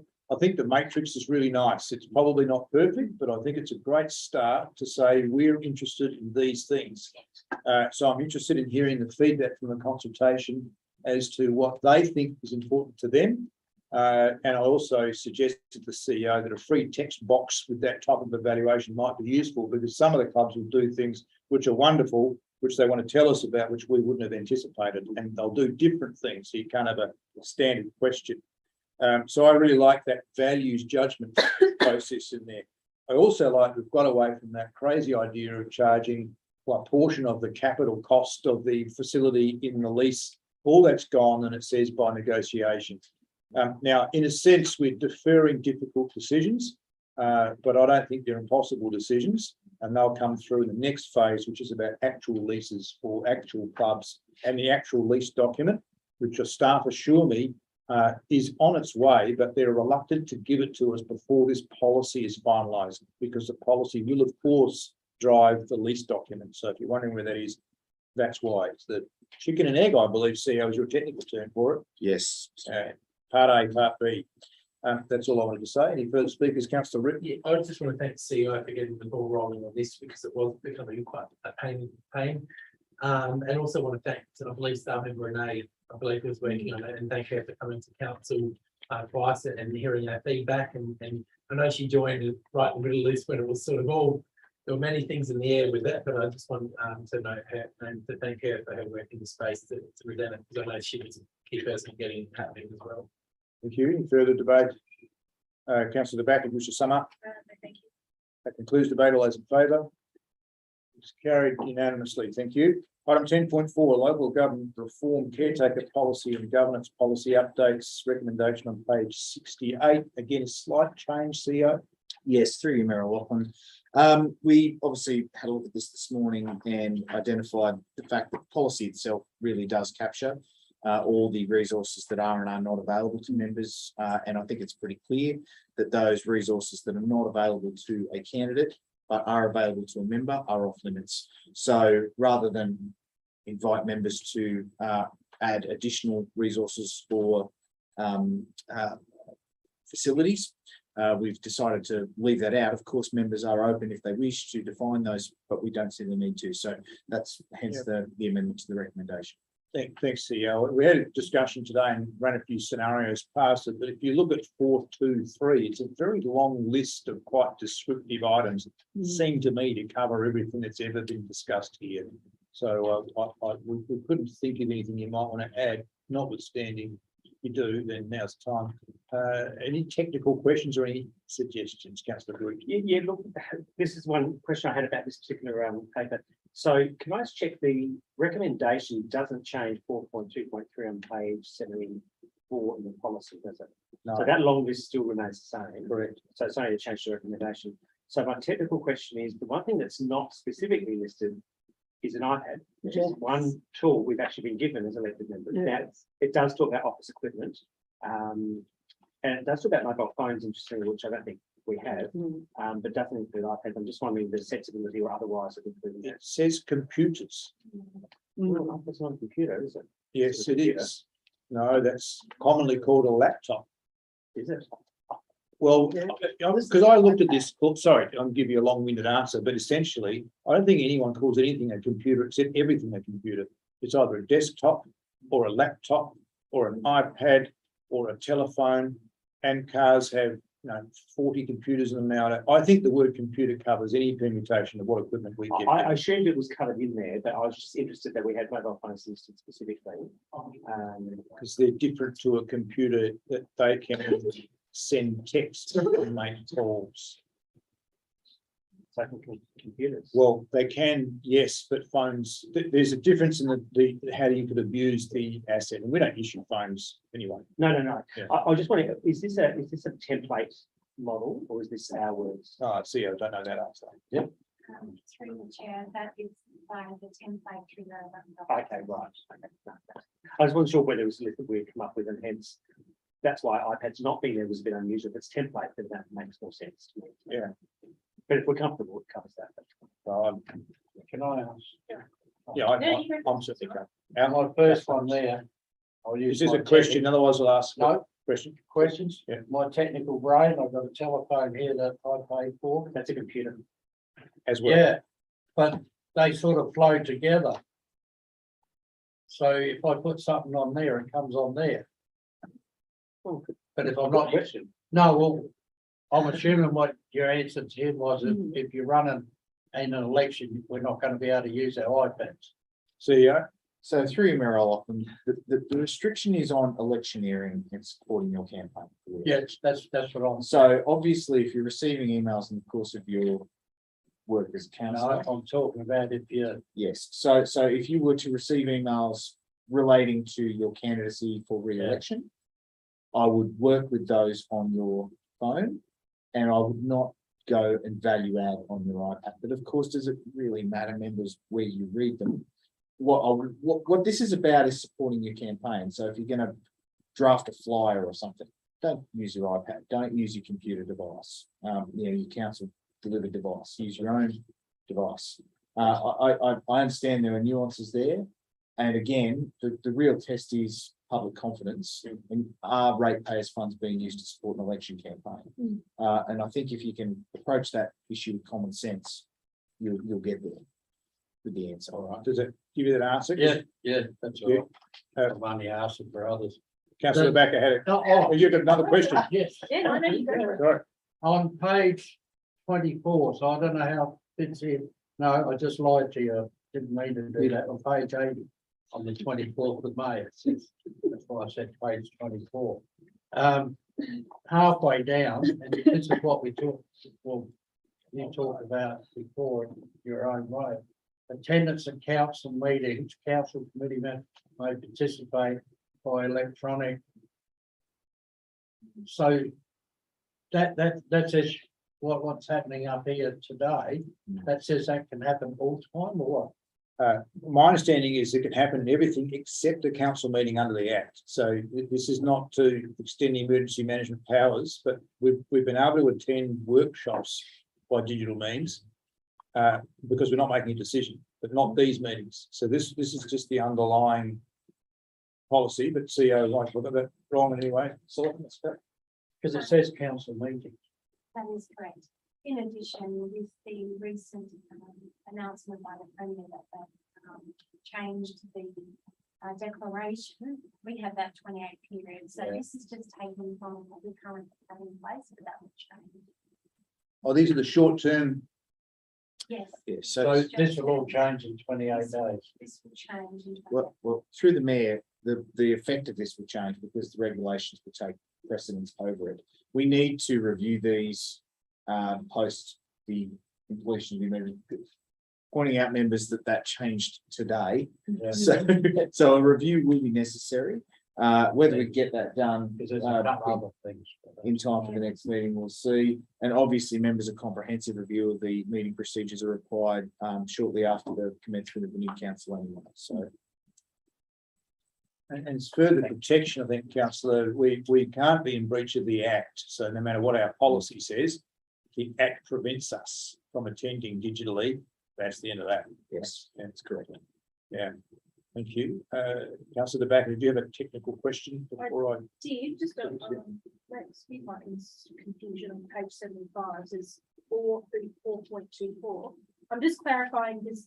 It's council resources as opposed to council facilities. So as a member of the public, if I wanted to book a room, and I'd be very careful about doing that through caretaker mode.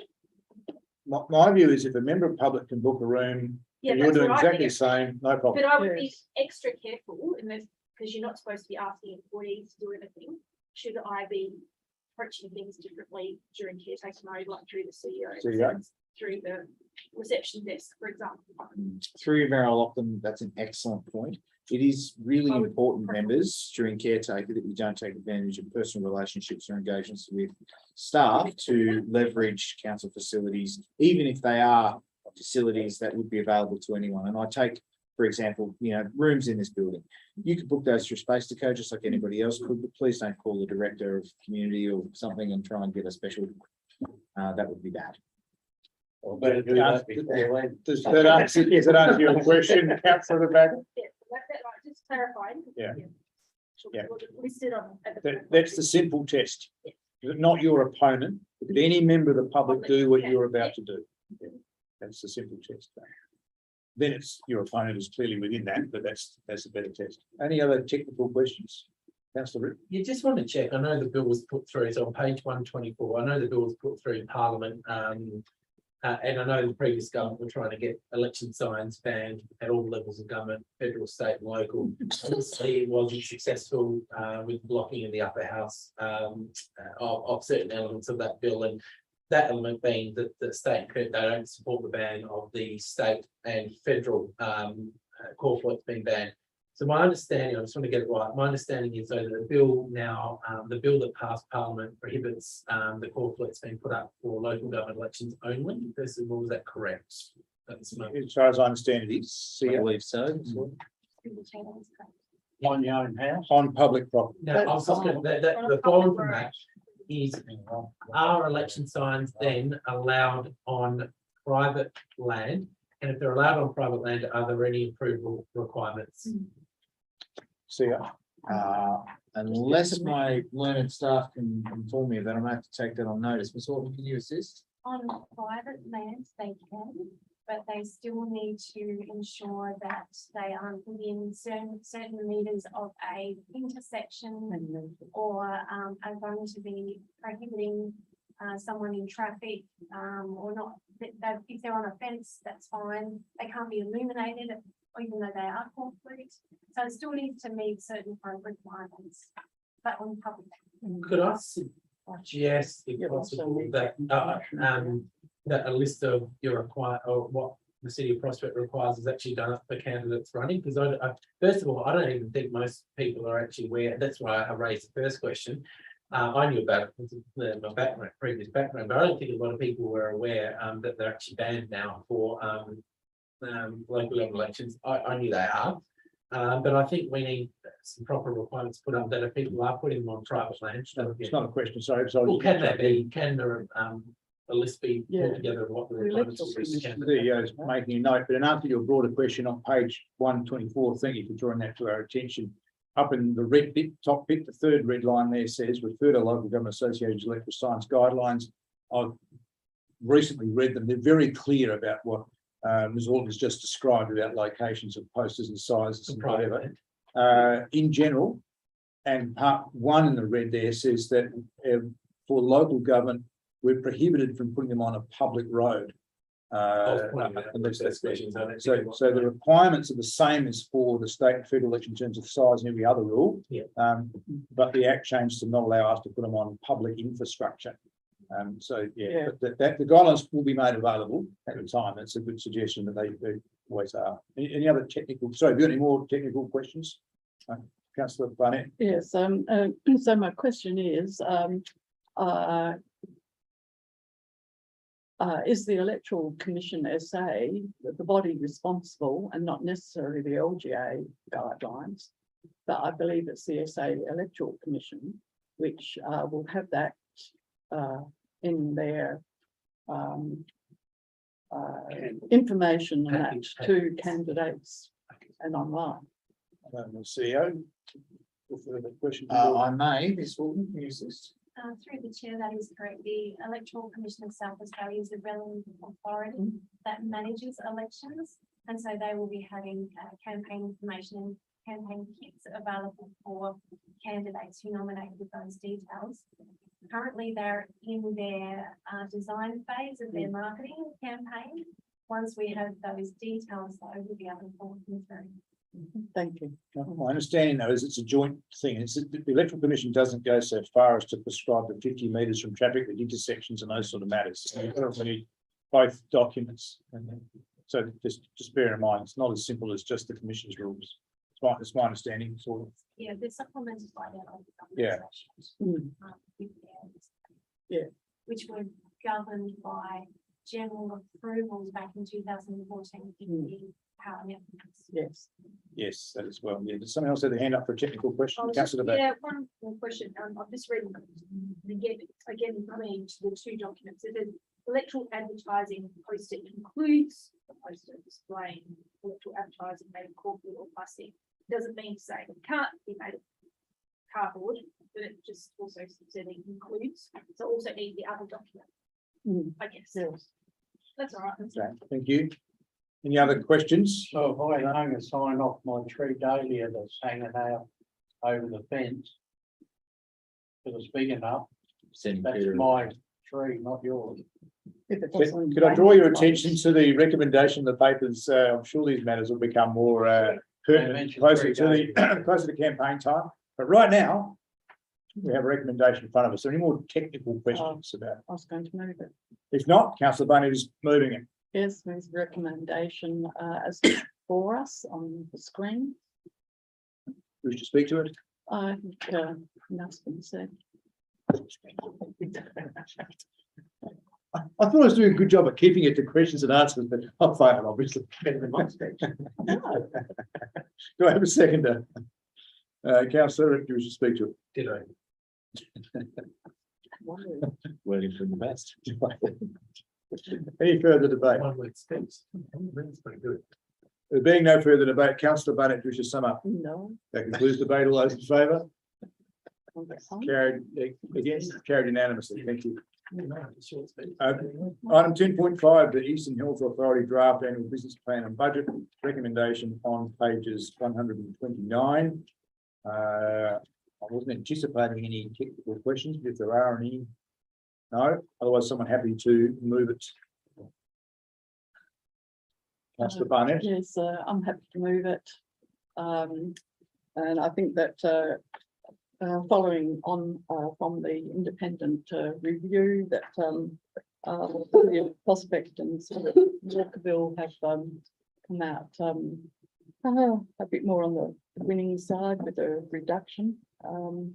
So I think given the amount of work the Eastern Health Authority does on behalf of its member charter member councils, it's most probably now proved to be good value for money. Yes. Thank you. Do I have a seconder?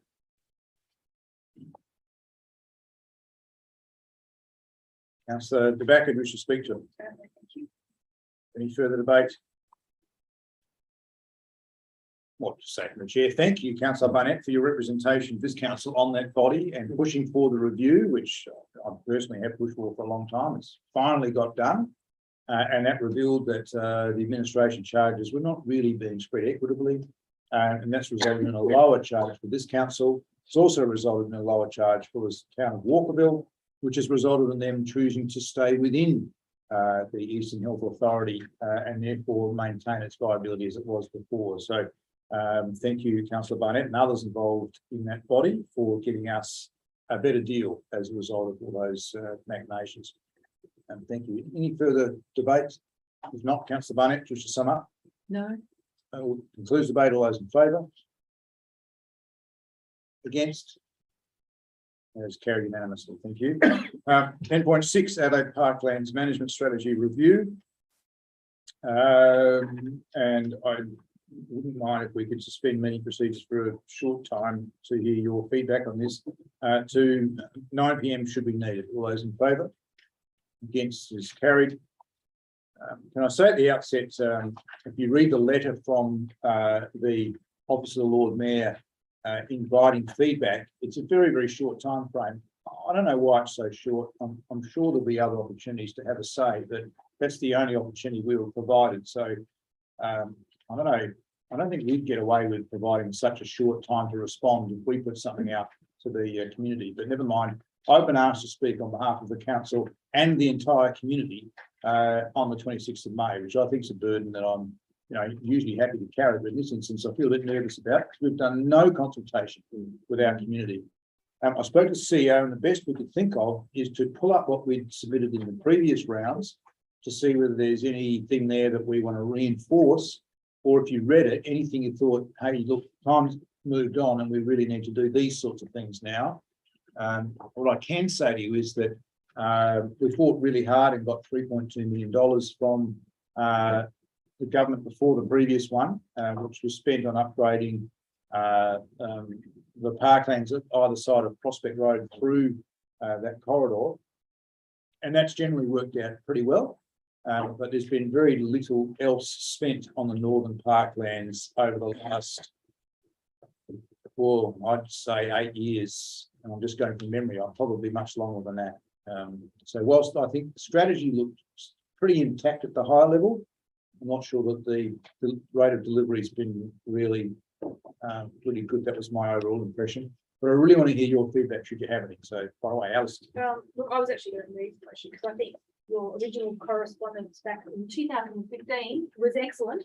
About all the things that we were after and converting your railway station, but particularly the cycle and pedestrian access. Now, I'm wondering if it's especially the notion of an overpass. Now, considering there may be a new aquatic centre facility, you know, anything that bicycles and pedestrians can get over the other side more easily. However, I do notice in our updates, we're getting the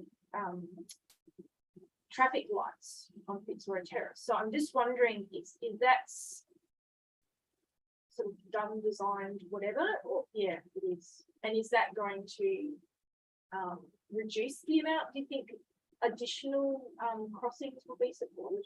Because I think especially at the intersection of Prospect Road, not Terrace, Fitzroy Terrace is terrible. Like I said, cyclists go to nothing. It is. There's like a tiny island that big for pedestrians and their dog to get across. It's just shocking. So anything that improves that would be wonderful. Yep. Okay, so connection to Braun Road, once those traffic lights go in, the department will have zero interest in bringing an overpass in. But you're quite right about the other connections. The Main North Road connection into the park, or to the Main North Road through the parklands is equally, it's worse, quite frankly. You go across there and you're on a gravel path either side of the carriageway. There's nowhere for a cyclist, for example. You wouldn't want to take a decent van through there. You'd have to put it in full drive mode. So it's very uninviting. Yeah, so I'm happy to reinforce connections into. Yeah, sorry, Christina. Yes, I know, but the discussions concerning the rebuild of the Adelaide Aquatic Centre, that there was in the doing the growing with different plans, but I would really query the safety aspects of having the aquatic centre opening out onto the O'Connell Street frontage there. So I don't know, somewhere in there within that designing, it's yeah, I don't think it seems to me a very from a they're saying that because there's transport there and people, you know, members of the public and that will be able to get off and on. But I just think it makes for a very busy section and there. So that's all really, I haven't thought through anything particular. It's just a feeling that I don't think it seems to stack up in terms of safety and you know, got people, pedestrians, bikes, whole mixture of transport there. I agree. It would also, in my view, shorten the amount of parklands between the city of Adelaide and the city of Prospect. It's one of the shortest connections of all the parklands perimeter. Putting a big building there would make it look like O'Connell Street actually came up to Prospect Road. So I'm sort of thinking, well, that's not the intent of the parklands. Plus, there'd be a lot of trees cut down to make it work in that location. So I think that the state government's taken that agenda over. And they'll run a separate consultation program, or that's what they've told me they're going to do. So we'll have another chance at that one. Anything else in the strategy that you thought was missing or needed reinforcing? Is there any chance of a tram still coming up to the new aquatic centre up over the street? There's more chance of Lazarus coming back from the dead. Just worth asking. Yeah. No, I haven't seen any appetite from any government for about 5 years on that. Did he go? I didn't even know he died. Yeah. Yes. Read that. I'll give you a book to read. Got one of those.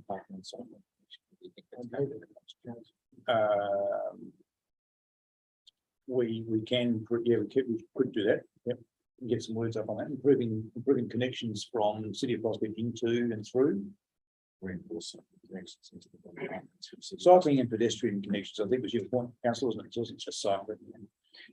Sorry, Mayor, can I just ask, are you intending to cover off all of the aspects of the 2015 letter, or only the ones we mentioned here? No, I'll take a joint position. If you think there's anything that I shouldn't reinforce, then tell me. Yeah. Otherwise, I'll be at liberty to take things from that and to reinforce the underlying strategy, which if you remember, we had a huge input into, is shaped 2/3 of it around what we said we wanted to see happen. What I was intending to do was to say, look, your strategy is still mostly pretty good. You just haven't done it. So, and can we please have more love out our way? And secondly, here's the more important parts of it. And I think connectivity is really important. They talk about the Parklands loop path. Well, it doesn't loop through us or our parklands at all. It sort of loops back towards O'Connell Street. And then you've got to go along Barton Terrace west and then find it again and go down to the train station, which they have put a nice path to and from, which is part of the strategy. So I think they need to be a bit more serious about that. I think we should applaud them for the upgrade along Prospect Road, and so that's pretty good. The basketball courts are well used, but the fitness equipment is hardly ever used. I'm not sure how many, unfit, flabby people want to be seen to be lifting weights right next to a major road. And I just think it's a dumb place to put it. So I think, but the equipment stuff is good, but it's why there. So Main North Road, on the other hand, is terrible. And Jeffcott Street's not a lot better. So I think the connections through to our city are pretty poor otherwise. Some of the other ideas we had within that letter, I think are worth reinforcing. But particularly, Park 3 has zero accessibility. That's the little triangle park that you can't even go and look at what native plants are there. But there is convenient driveway access, so somebody wants to camp there, can camp there. They do. Right? And they make a hell of a mess because there's no amenities, there's no bins, there's nothing. Right? So even if you wanted to be tidy, it's pretty hard. The second thing is that Park 4, opposite the Regal Park Motor Inn, is a desolate zone, and it could host another sporting park. And we know there's a shortage of playing fields, and it's dead obvious that there were two there, and they could be livened up, and it's in their strategic plan to do it. So I think I just reinforced that would be great. Yeah. So that's in Mark. So in answer to your question, that's what I was intending to do. Yeah. Christina. On page 203, I think it is, or their strategy, page 39, they talk about edge paths. We don't have any. Talk about the linkages. We don't have any edge paths on our what's it part then that northern part. So I really think then, as you pointed out, needs to be a lot more thought to a lot of all the linkages. Yes. With pedestrians, with particularly around our northern section. Yep. So I think that what's in yellow picks up on that generically, and I can reinforce more specifically as examples. Yep, that's a good one. Any other things that stood out to people with like crazy ideas or you thought were not enough? I guess that came to spoke about the community garden, and there was a question about a second community garden somewhere. Would that be a possible location to have a second community garden? Like they'd easily put a bush garden in Park 3 because that's what it's intended to be. So yeah, you think it would get use? Sorry, there's one in the south parklands down towards the end of Hutt Street and then the parklands, and so it's not like a formal type community garden, but it has like a cart and all that sort of type of thing that people can come and get things and exchange things, and so there are different concepts, I think. Okay. Of it that we could have a look at. So certainly, I think greater community interaction would be good, and that's one example. See very little community in Park 3 or Park 4 or Park 1 where the northern golf course is. I mean, hardly ever see anyone playing on it.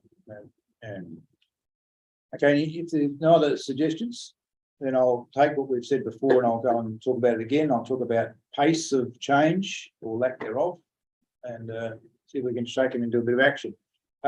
CEO's picked up on that comment about reinforcing cycling and pedestrian connections into and through, perhaps, into and through the Northern Parklands.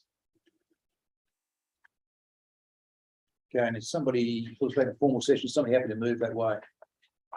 Councillor Tobacco, wish to speak to us. No more than I said before, but yeah, I think it was great content in the initial letter, so happy for you to reinforce it. Okay, thank you. Do I have a seconder?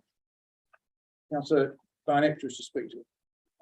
Just that, I think generally we are supportive, you know, of having a planned approach and trying to, you know, it's trying to do a lot of things in terms of, say, climate change and thinking that we're nearby the parklands, so maybe that might help our climate change strategies and that we're not, it's like next to an arid desert or whatever. So I think, you know, we might got to get a bit of secondary benefit there. Yeah, and I think we were very supportive of it being, you know, entered into, it's become a,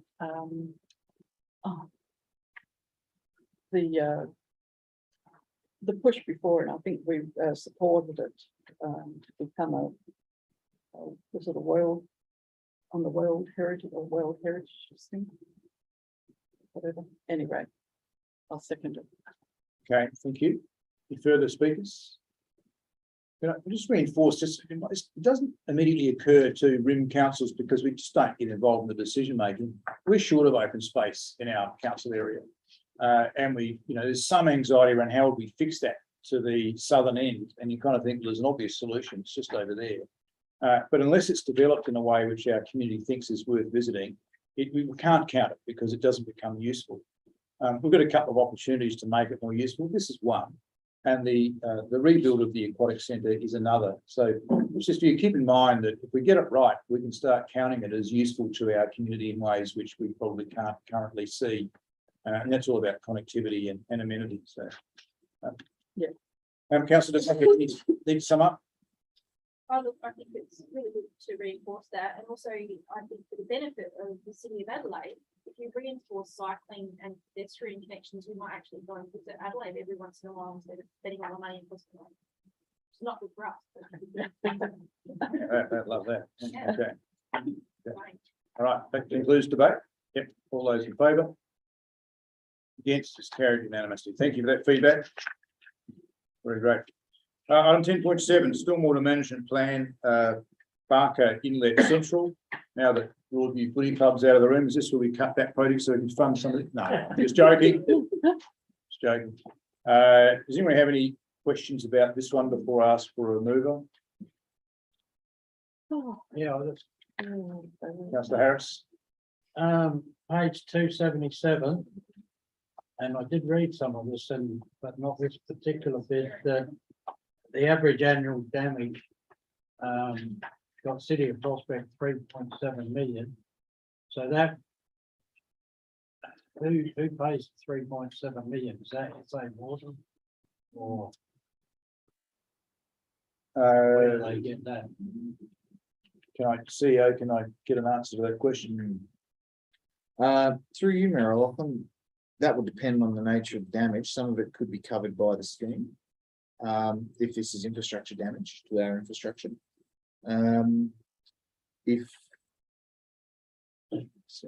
Well, the reason I'm asking it too, so it goes in together, Emily Street, that I think few of us went and had a look at the road and, you know, the size of the bitumen and all that sort of business about it. It only needs 2 more water bursts and the whole of Emily Street's been sort of rebuilt anyway. Yeah, but that's water under pressure, isn't it? That's SA water. Yeah. Yeah, not stormwater. Right. But the principle's similar, but it's a Some different. might be stormwater. Okay, all right. But yeah, you know, just. CEO, sorry to jump in Yeah. now. We're just taking questions at the moment. CEO, is there staff who can answer that question? Yeah, maybe Mr. Zunis, can you address what AAD means, my apologies. Can you step That's back from that? through the chair, that's total damages to property across the whole area of City of Prospect. As well as the other council that we mentioned there, so that's not just council and facilities, it includes private property. That's the holistic total damages to all property. Insurance claims and that kind of thing. Okay, thank you. Anything further? Any other technical questions?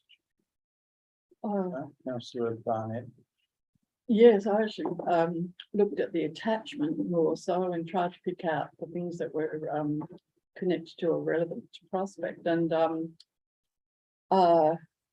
so does it mean in the fact that we I assume we will be undertaking this and spending zillions on it,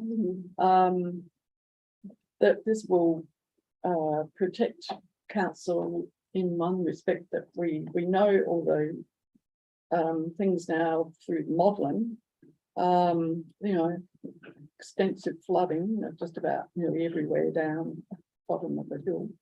You have a question here? And yeah, so my question is that now we know all this and that we're going to be taking some cautions, does that protect us in like part of risk management and things like that? There's two parts that I can try and provide an answer because it's a very good question. The first part is that these studies now regularly get FOI by insurance companies to add to their portfolio of knowledge.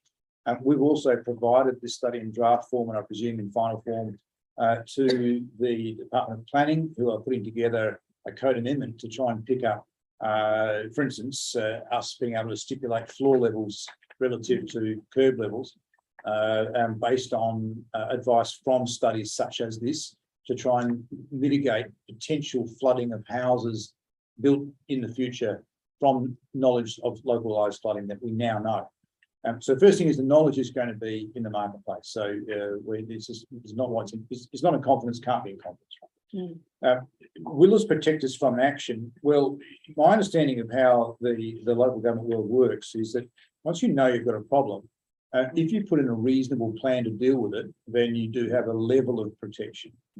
However, if you have knowledge and no plan, you're exposed. And if you have knowledge and a bad plan, you might be exposed. So just in simple terms, we now know, and therefore I would advise this council and future councils for the next 15 years, got to do something about this. This is not going to go away, and predictions are it's going to get to be a higher risk, not a lesser risk. We currently have grant funding and our money in for one of the projects required, 4.5 million out of the 26 million. But that leaves what, 21.5 million unfunded at this point. So not just a long answer to your question. So starting something doesn't mean we've mitigated our losses or our claim of negligence against us if we're not seeming to be getting on with the next thing and the next thing and the next thing. So yeah, it's a good question. Councillor Backett. Just on that, does this report feed into our planning at all? Like with the current development plan and everything, does it take all this account and the ability of the council to actually put in that infrastructure in a reasonable time frame? There's two parts there. You mean planning in terms of the code? And yeah, so for example, future projects, I mean, I'm assuming, you know, piece of paper written, whatever. I'm just wondering if they're taking this into account and our capacity to put in this infrastructure. Okay, can I take that question Yeah. first? Perhaps in the absence of the CEOs, had to duck out for a moment. Yeah. Director of Corporate Services, can you, or Acting Director of Corporate Services, could you let us know what's in the long-term financial plan to acquit this? Through the chair, through the mayor, the long-term financial plan currently has about 1.2 million this year. That's really looking at our own stormwater. We currently have the capacity upgrades and that are required. Not money. No, that's the scary news. Good question, Councillor. You have a further question? So we've seen flooding in Queensland. You know, 1 in 50 years is actually 1 in 5 years now. So I'm just concerned with some of those that mapping. If we're approving developments are we going to be at risk of financial loss? Now we have this knowledge. Approving developments such as, Like sort of a house in an area Ah, that's susceptible to those. that's a separate Separate question. thing? So the thing about the silo of funding fatter pipes to handle bigger floods. Yeah. We don't have it in our budget. Yeah. If you're talking about the issue of what floor level we should make things to Yes. stop things Uh-huh. being flooded, Yeah. that's the code amendment that I spoke about that we're working with the department on with several councils. Yeah. To try and use the flood mapping to help us amend things like that to prevent future issues. Yeah. But just because you've got the floor level of one house in the street, that's at a certain level, doesn't mean every other house in the street is protected from flooding. But it does protect us from approving things that we know or should reasonably expect to be exposed to flooding. Yeah. So that's underway. Yeah. So I wasn't at the last. SPV. Yeah, thank you. Any further technical questions about this matter? If not, somebody happy to move item 10.7 as it's recommended to us. Councillor Barnett, just to speak to it. Yes, I think seeing that West Ward and particularly North Ward are,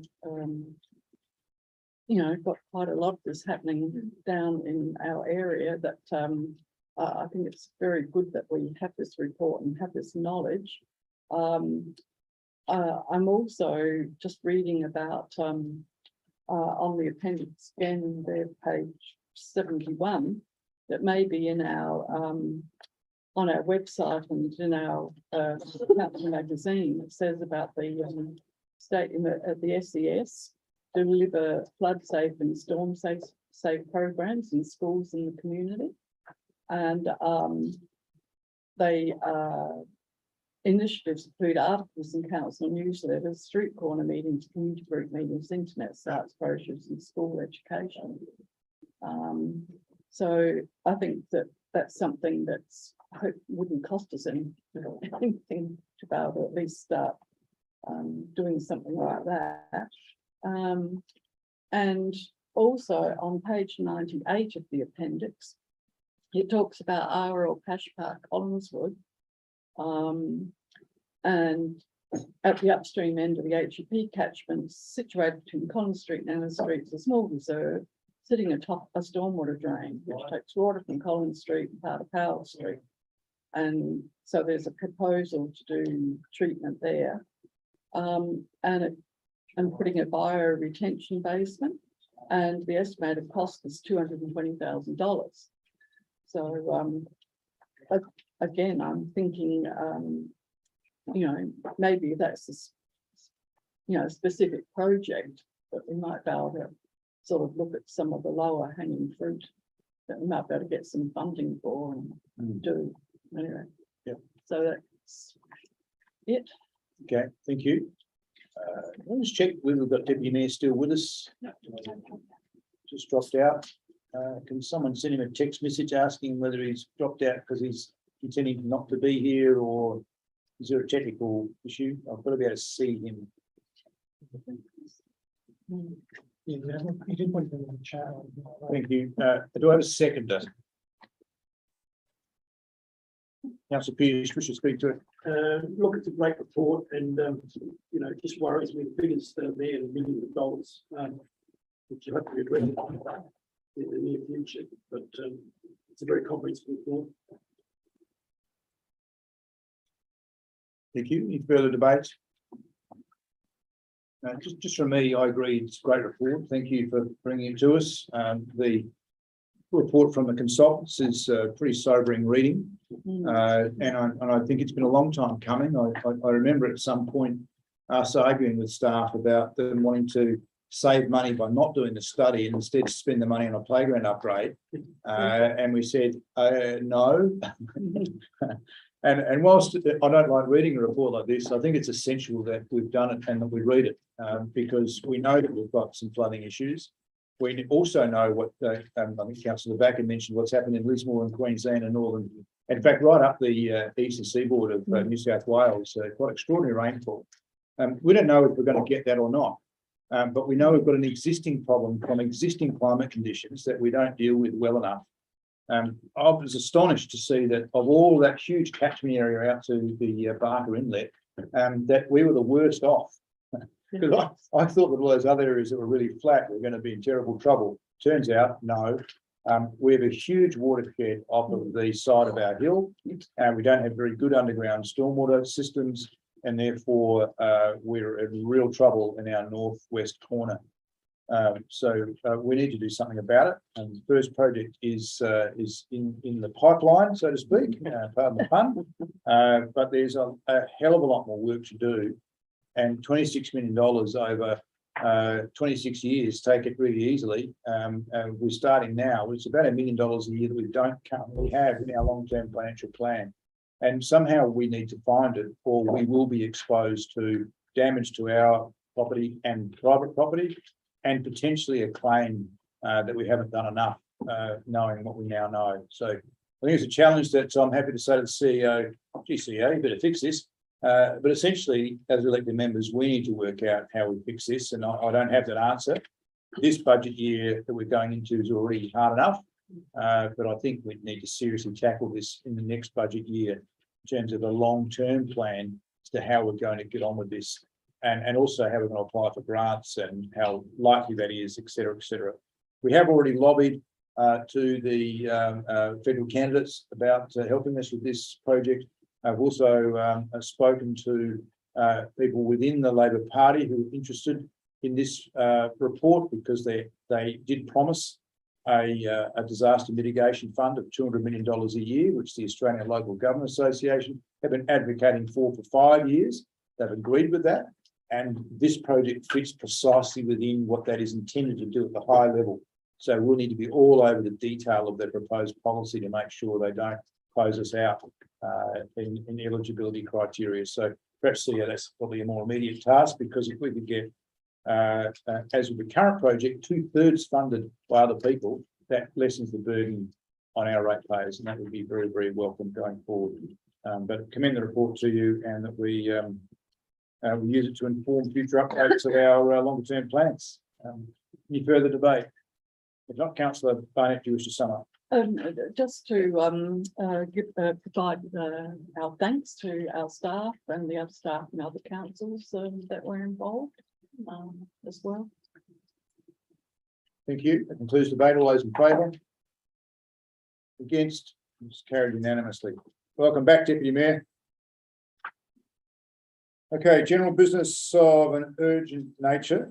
I think Councillor De Backer has an item. Now, I'll just flag for anyone in the meeting that this is regarding a development at 84 Mainwood Road. So if anyone feels conflicted due to their role, planning or whatever, I'm letting them know now. You may matter before the CAP, or most likely to come before the CAP. That's what you're intending to say, is it? Yeah. Yeah. All right. This is Councillor Pearce is our rep, so you. Where is 84? That's the Optus Tower on the Crowley side of Inter College Avenue. Right. Status wise, can we just have a quick update, CEO, to Councillor Pearce to work if it has a conflict or not? Mr. McCluskey? Through the chair, it's currently on public consultation, meaning the assessment panel is clearly the relevant authority of the application.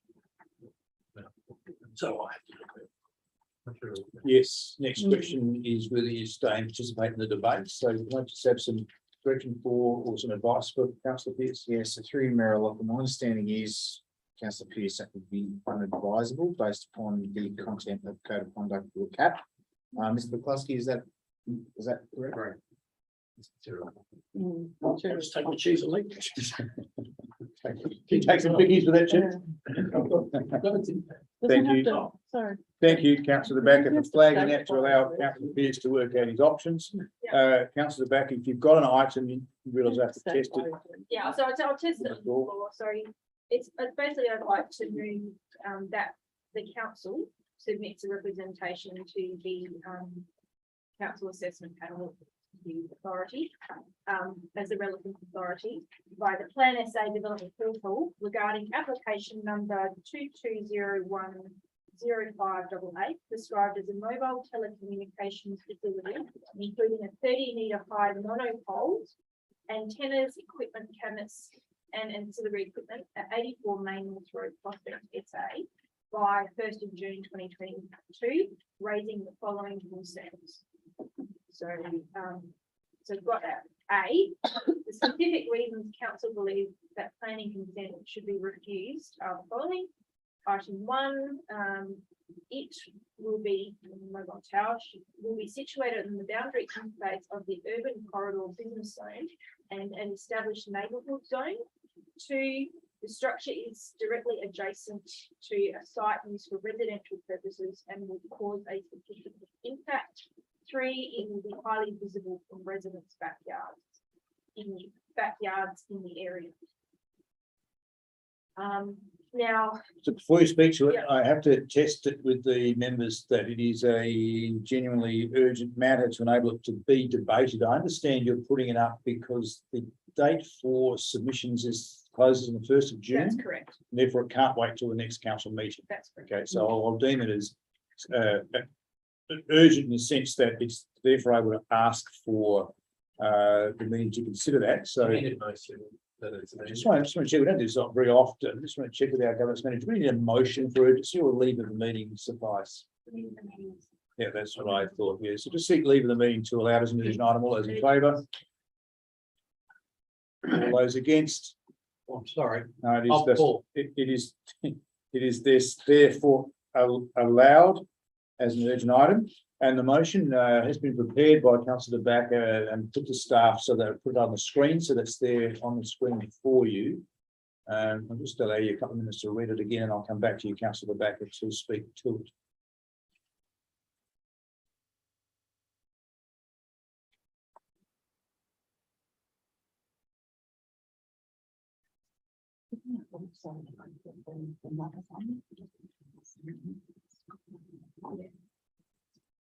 So,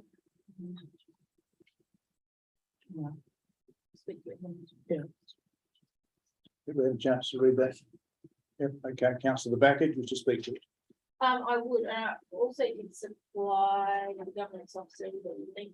We give that when we brought out the location SA browser, the one in that. That top one, yeah, that'd be awesome. Well, yeah, it's around. So you've got 5 minutes, but you're already into it. No, that's fine. Yeah. It should come up here we go. All right, so one of the challenges of the new planning act is that you can't, well, maybe I have to stay in my chair, I'm not sure. You can't actually share plans either. So I couldn't actually share the plans here in public space, but in effect, this is the location and there's a car park and the actual tower is, I think it's 5 by 7 meters, that corner right there. So it's within 5 meters of an actual house. So I mean, ordinarily, I guess things like this, and again, it hasn't really been tested going through a council because the council assessment panels of authority. But in many ways, it's cited more by independent planners. So I guess you've probably seen the emails come through from residents. And so I guess when we're talking about amenity, and the reason we have these zones in the first place, and certainly I feel quite strongly that, you know, that location that close to a residential zone, and I've spoken to the motion, it's certainly not the intent that any of us had thought. Now, it wouldn't actually go to notification. I think if it was, and again, this, I can't even ask for overview from the planning team because they're conflicting as well. So, but I think if it's more than 50 meters away, it doesn't matter because it is a business zone. So let's face it. However, this is right next to a thing. So that's the reason I've sort of thought, yeah, we should go through council now. I would like to hear other people's thoughts. So certainly the options there to do it as an individual as well. But the other thing is doing it as an individual. We're also representing our community. So it's a very hard one, I guess, in our roles and how we actually facilitate this intent, I guess, for our community. So yeah, I encourage you to support it, but I'd certainly be interested in the discussions. Okay, thank you. Do I have a seconder? Yes, So Barnett, to speak to it. certainly, yes, I attended the on-street residents meeting there and it's quite, because when you stand there, you stand next to, or nearby, because it's not on private property, where this huge pole, and I mean huge, it's not just some little flagpole that was going to go right slap bang against a residence property. But then, if you look across, is it a block away? There is another one there. So we're now going to have a forest of these poles, possibly. At least one in one block, another in the next block.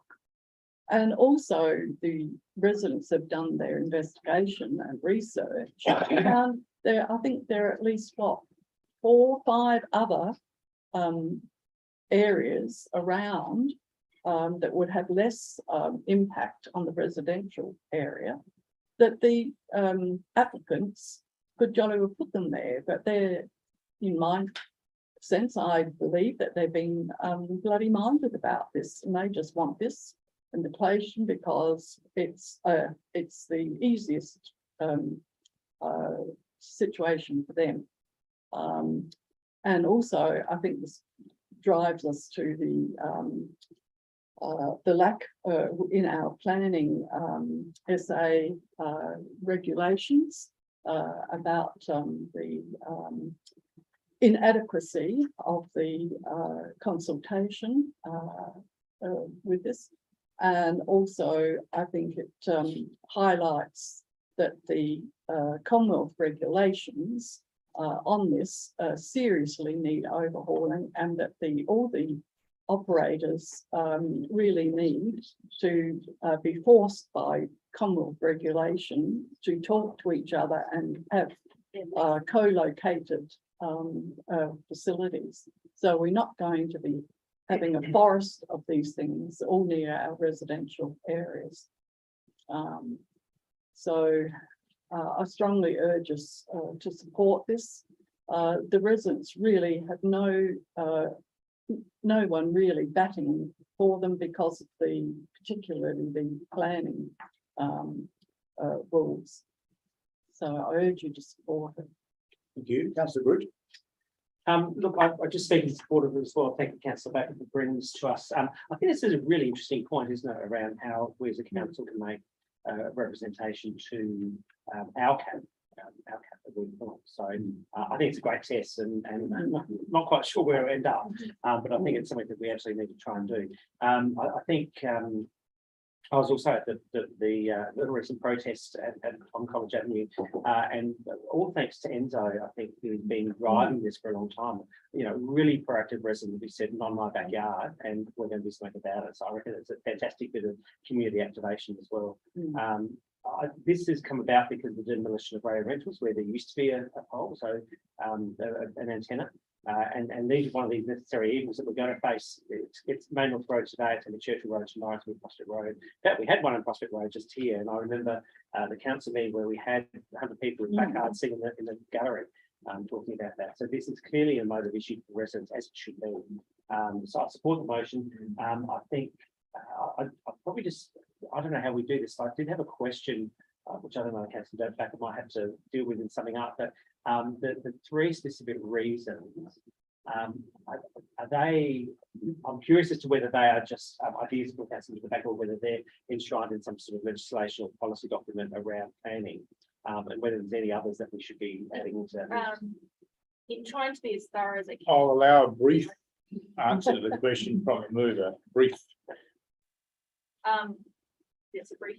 Yeah, in trying to be as thorough as I can, but not being a planner, and in reading all the documentation, which we're supposed to do in doing this, is that the other items, as far as, for example, other locations, has been refuted in another supporting document by the person who put forward. So they're not the issues that I raised.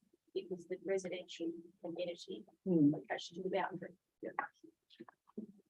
Councillor Groot. Thank you. So yeah, the question in my mind, is there anything else? And as people speak to it, they might have some other ideas as well. The mover might be comfortable including. I don't particularly have any, but I think it's worth just thinking as broadly as possible. If there are anything else, if there's anything else we can include in that list of reasons why we think it should be reviewed.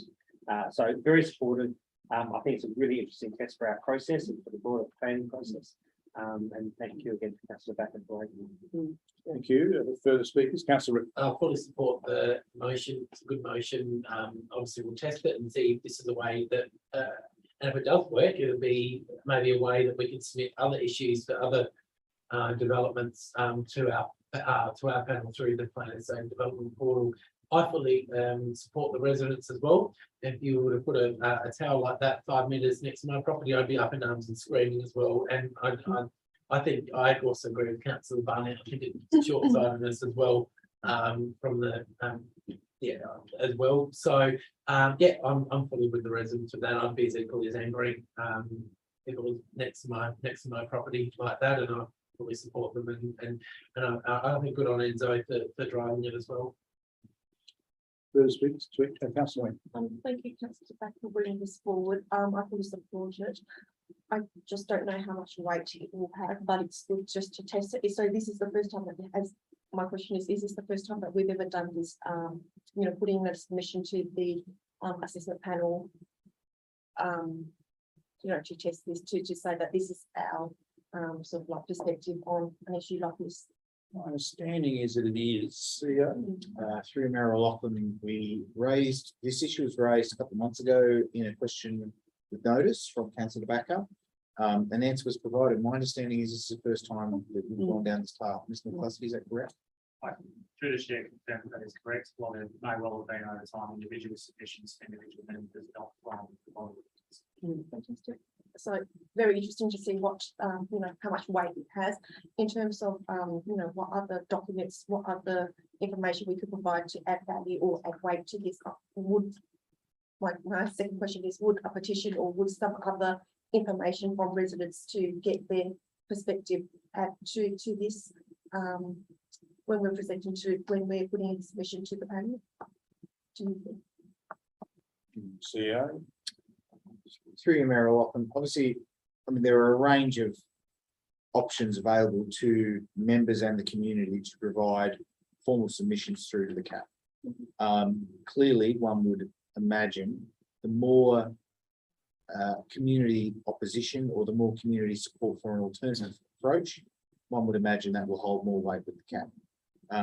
How that might look, I think there have been some fairly recent examples of effective community representations to the CAP. Members would, I'm sure, know what I'm talking about.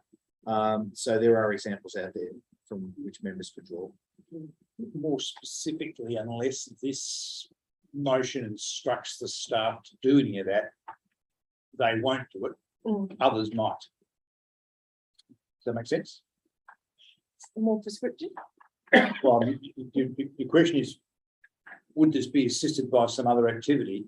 Well, the CEO's indicated that other people might be doing things that might assist with the overall package, but this calls for council to make a submission or representation. It doesn't call on the staff to do anything else on our behalf as it's currently worded. I have to say, just that's a technical answer. If you're envisaging asking for the elected members to support the staff going and gathering support for a petition, we've never done that before. That might be CEO. I think that would be an unusual request. Through Mayor Lachlan, I'm not sure we could even do that. I anticipate major issues with that. I do urge members, if they've got questions around this process, to go back and look at the answer to the question we noticed a couple of months ago. It was quite detailed and outlined a range of challenges around this process. We can do it, but there are problems with it, and again, real limitations to how far staff can go without conflicting ourselves and the business, because again, we are sort of in this difficult dual role as convener of the CAP, but also here now as someone who potentially, or as a body who is opposing the application. So it's a long answer to your very simple question, but I'm happy with that. Thank you. okay. Anything further? No. Okay. Any further debate? Councillor Harris. Yeah, couple, just to continue the question into where you're going there. So if we vote to support this and to put in a submission, not to go chasing people yet, but to put in a submission that we as a council, oppose it, we can get staff to do that and put that in. Is that, So yeah, if this gets up, what is the process to actually submit the representation? This says that council submits a representation. It's a fascinating question. I can tell you the assessment manager certainly can't do it. And so honestly, I believe I would have to do it. Mr. McCluskey, is that correct? Could I sign a letter that essentially captures this resolution, sign it as CE and send it? Or me? Or the mayor?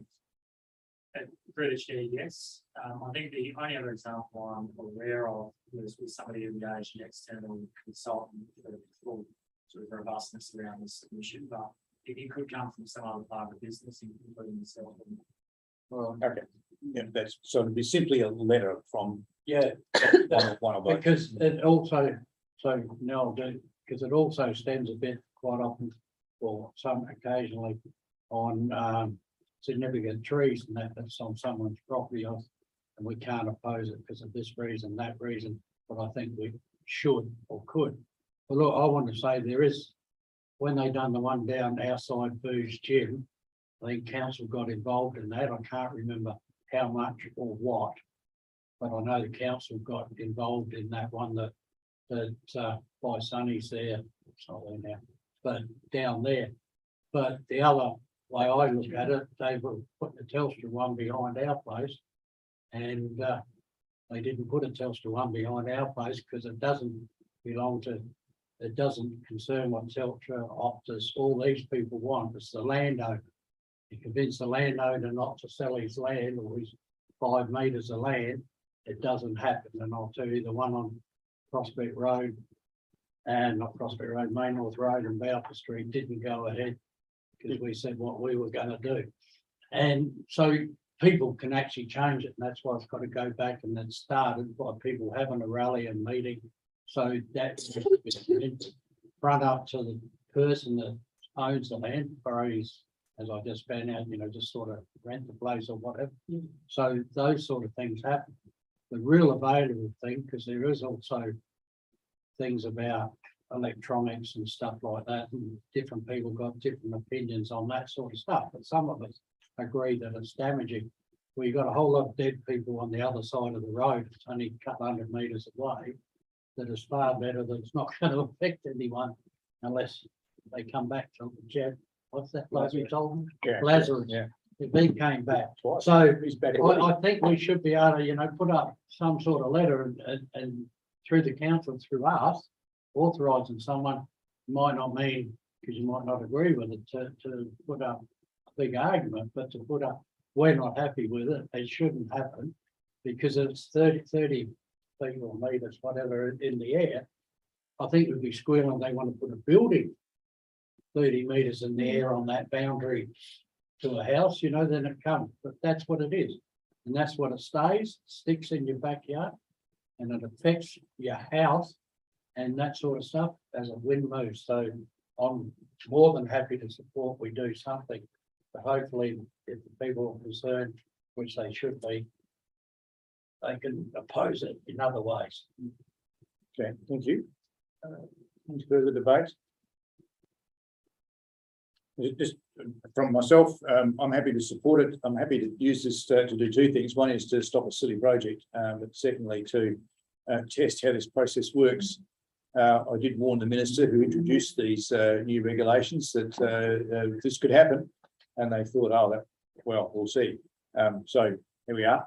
To sort of state a couple of things that are important. This is the 2nd application for this exact tower on this exact site in this exact location.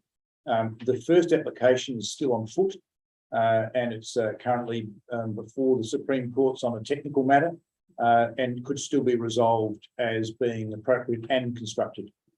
For some reason, the applicants decided to put in a separate application under the new code, and that's what this is about. So it could be that this goes to a hearing, and whatever the outcome is, the applicant chooses to follow through the original application. So the community-led campaign is still incredibly important, and all the telephone tower actions we've been involved in as a council, the community-led campaigns have been more successful than the regulatory bodies, because our constraints are such that it's very difficult for us to refuse these towers. So I would urge, and I have urged, that the community still get right behind this. There's a couple of other sad facts. The property that's right next to was owned by the South Australian Housing Trust, and I was astonished that they weren't notified about the original application. The reason they weren't notified is they're a tenant. Notification went to the owner, and the owner, the Housing Trust, failed to ask the tenant, and as I understand it, failed to put in a representation. So that's a bit sad, and that's what's happened. And the poor people who live there are kind of like, what do you mean this tower there? Really? Oh man. So they're not happy, but you know, that's the difficulty with getting tenants involved in planning matters. It's always been a challenge. I think the other thing that annoys me about this application, because I'm not against phone towers, although I have cancelled my Optus account because of this proposal, is that they've got to go somewhere. I understand that. No one's arguing about there being a tower. There's a preference that it be co-located with Telstra, but I think that's technically challenging because Optus employees would have to then have permission to enter Telstra land, and they need a building for all the equipment next to the tower. They have to have a building on Telstra. Very complex, but it's possible. But at the very least, it doesn't need to be next to the back fence of somewhere where kids play and people are trying to have a Barbie and all those other things which we would expect in a normal residential zone would be protected. And I think this is the equivalent of more than a 5-storey building. And we ordinarily wouldn't allow a 5-storey building to be built within 3 metres of a back fence. We just wouldn't. So I'd be grateful if the mover and seconder could accommodate a part 4, which is that another reason that it exceeds the building envelope for developments on zone boundaries, because I think 30 metres does. And I don't know why that hasn't come up. Maybe the rules around phone towers means they can stick them up on the fence line. I don't know, but I just think in terms of a principle, we've got the principle for buildings. Why wouldn't it apply to large structures like this? So just would like to know whether the mover and second would be interested in incorporating a part 4 to that effect. I'm happy to, through my reading, reference to buildings but not towers, but yeah, let's put it in because It's a yes. Yes. Yes. It's a yes. Okay. Seek leave in the meeting to incorporate that change. Seek leave. All those in favour, let's incorporate it. Thank you. Just get the words up.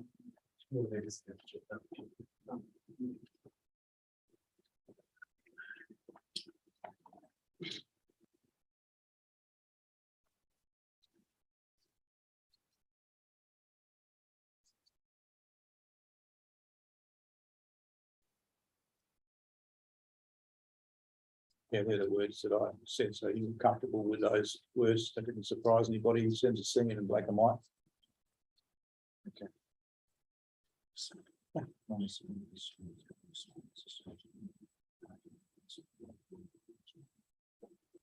Oh, yeah, okay. Yeah.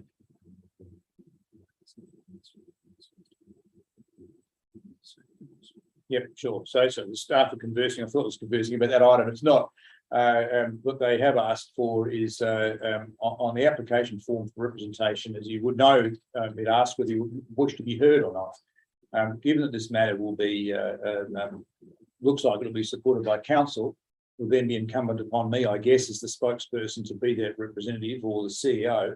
But the first thing is, would we like to be heard or would we just like it to be a written representation? Heard is the response, I think, CEO, so I'll take that as an informal thing. So I'm happy to do that, and I'm just closing out. This is a technically difficult matter for staff to deal with, given that under the new arrangements, we're not allowed to direct our own staff member in terms of how he assesses this. He's got to do that hands off from staff and elected members in accordance with the code. I kind of get the dry, objective nature of that. But what happens is in these circumstances, if the council's got an opinion, we put the CEO in an invidious position of being staff who can't direct staff, but trying to represent us as staff. It's better for an elected member to do it, and then the CEO can blame me for saying silly things that he wouldn't possibly say. And I'm quite happy to do that because I'm pretty good at avoiding saying those sort of things. Yeah. Question. So that's where I'm at. I'll take a question. Thank you. Yeah, so do we need something about the mayor being the spokesperson or something? CEO? Mr. Mayor, yes, I think that would be ideal to give clear direction through the motion, through what would become a point 2 to the motion that would read possibly along the following lines, again, subject to the will of the. You propose something and I'll test That authorise the mayor, sorry, not that, move that. To speak to the submission on behalf of council.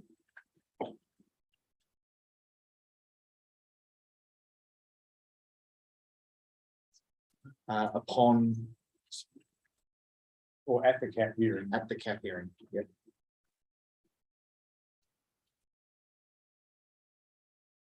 Just check with your numbers, that's check with this, Plasky, is that gonna float? It should be that the mayor is authorised, so, No, that starts to fund that council. because it doesn't fit. Number one. I think the wording is okay in terms of starts with authorised, because it fits under the heading of that council, part one, and then part two, or that authorised the mayor. So I can't see it, where that's. just there, yeah, That, oh, so that council one, or, and yeah, then and then number part two. two, yeah. Sorry. okay. I've received a tentative thumbs up from my director, so I'm confident the wording we propose will be effective. Thank you very much. And I seek leave the meeting to incorporate that Would it be council this Sorry. meeting? It's not really. hearing, well. The.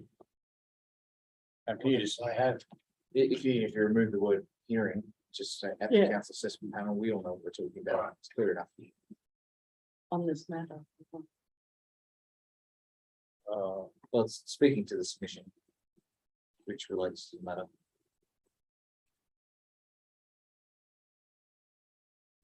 sure, I believe so, the DA number is referenced in point one. So I'm not Yep, sure. okay. Yep. So mover happy to incorporate, seconder happy to incorporate, I'll seek leave the meeting, or happy to incorporate. It is thus incorporated, it becomes part of the motion.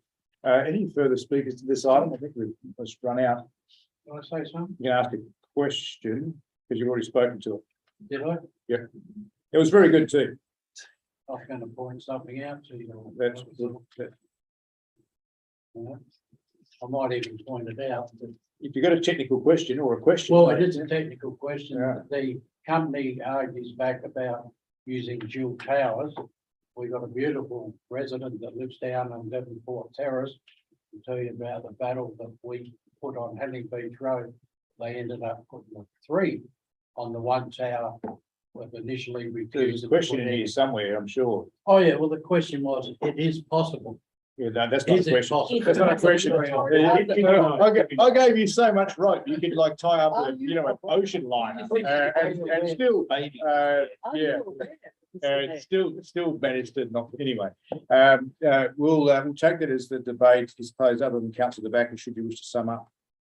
Look, I just thank you for the support. It is an interesting one to test the process, and we're not disputing the fact that it is a business zone and they are necessary in the area, but I think, the intent of being next to a residential area, I think this is, I feel the council has to, we are representative of people in the area, and it's something that we should submit.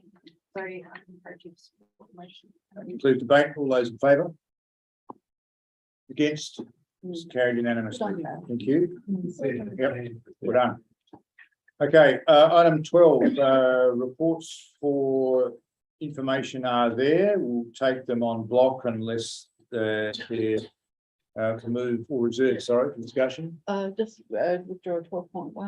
12.1. Thank you, councillors. Anybody wish to withdraw 12.2, the bi-monthly projects update report? Report news isn't always good, but at least we get a report that's, declares it. Okay. Item 12.3, the special audit committee minutes on the 26th of April. No. And we'll wish to withdraw item 12.4, the special strategic planning and development policies committee minutes from the 5th of May. Good meeting too. I'll move those 3. Of those 3, thank you, councillor Harris.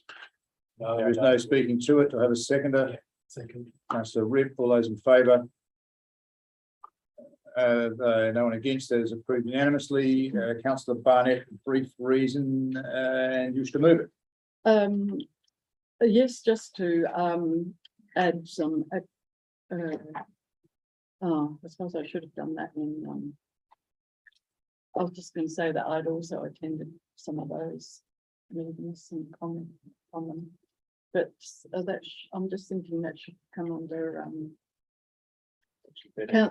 part 13, so I'll, Reserve sorry, it till then. yeah, Yep, reserve. okay, so you're happy to move this one, get up the Yes, floor? yes, You would yeah. speak to it? No, just to thank the mayor for work. Wonderful. Oh, I want to hear more of that. Great speech. Do you have a seconder? Do you wish to speak to it? Yes, I just want to thank Mayor Loughlin and Councillor Barnett, Mayor Loughlin and Councillor Allison for attending the Vietnamese fundraising event that was held at Eliza Hall last week.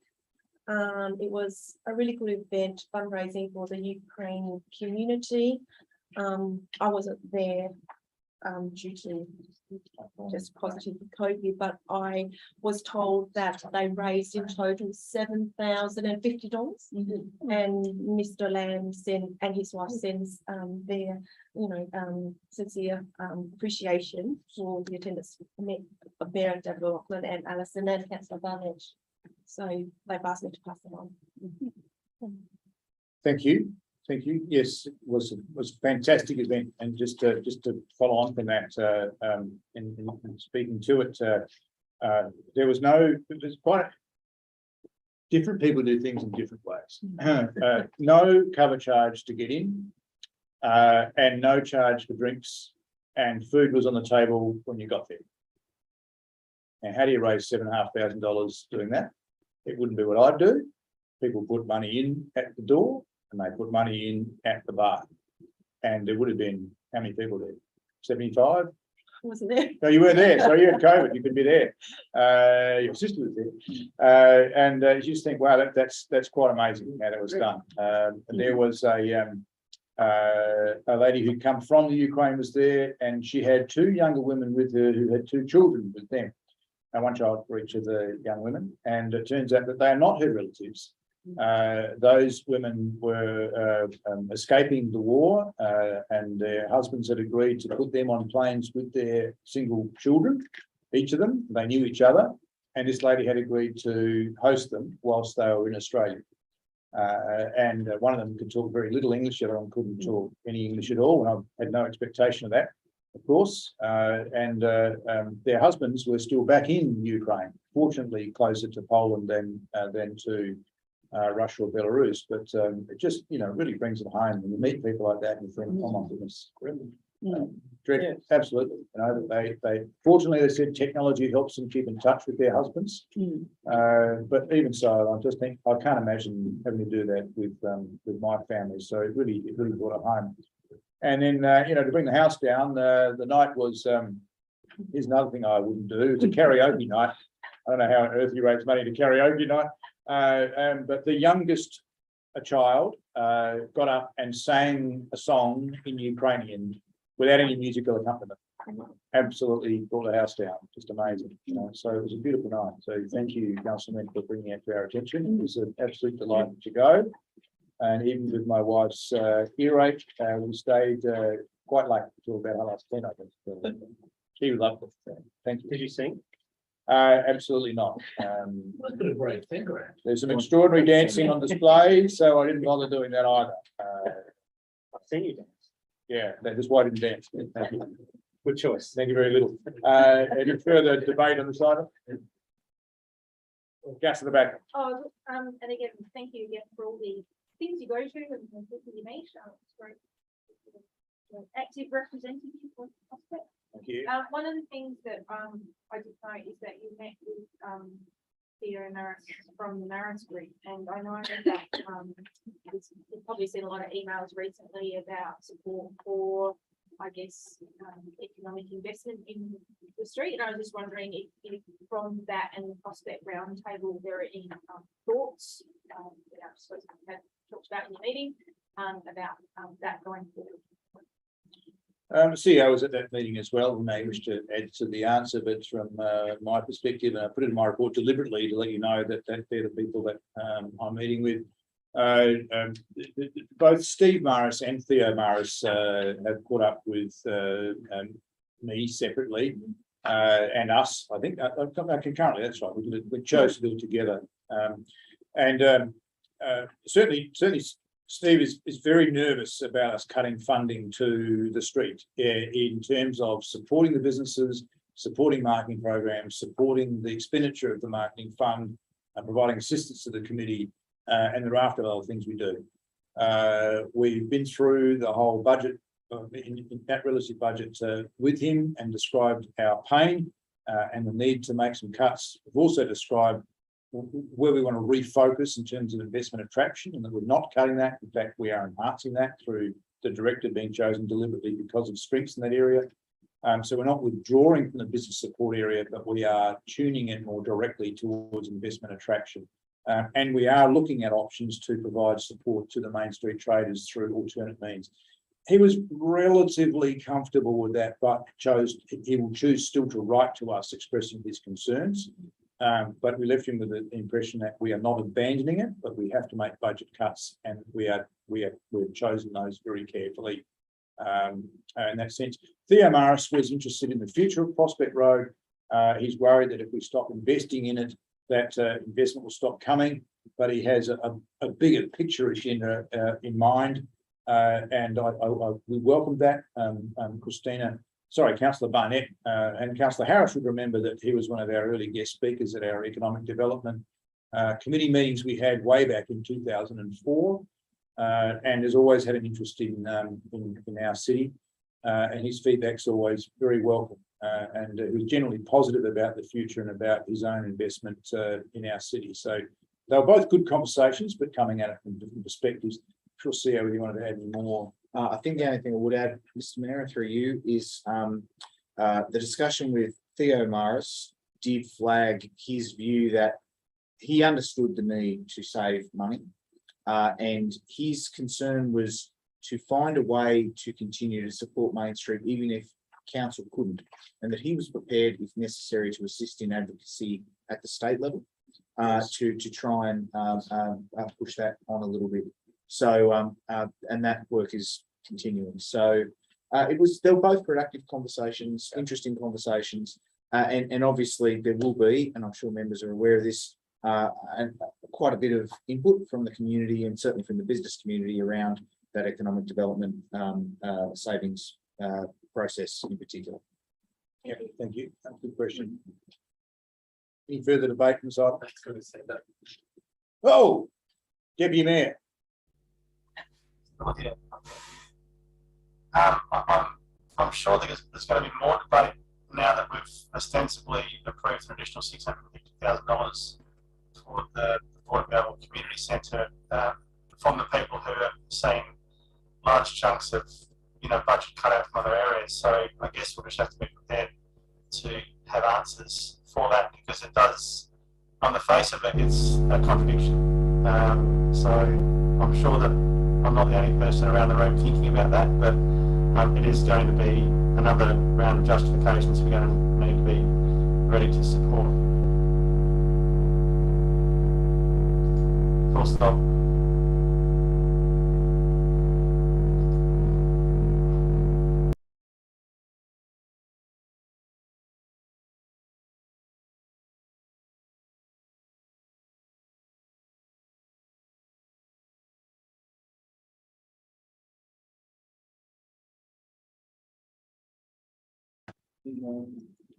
Again. Write a note to him. Now, start from when you said Smith. It's 5 minutes still running because he's still talking. We lost you, Matt. It's part of an excellent speech that I get up to. You got over your preamble. You're just about to launch into something useful, and we couldn't hear you. Saying the preamble wasn't useful. We lost you at the 650,000 from Broadview, basically. You may interpret that. You're saying we're about to debate something beyond that decision. Okay, yeah. So I just say your voice is still incredibly distorted. So speak more slowly and so we can Enunciate. get a grip on it.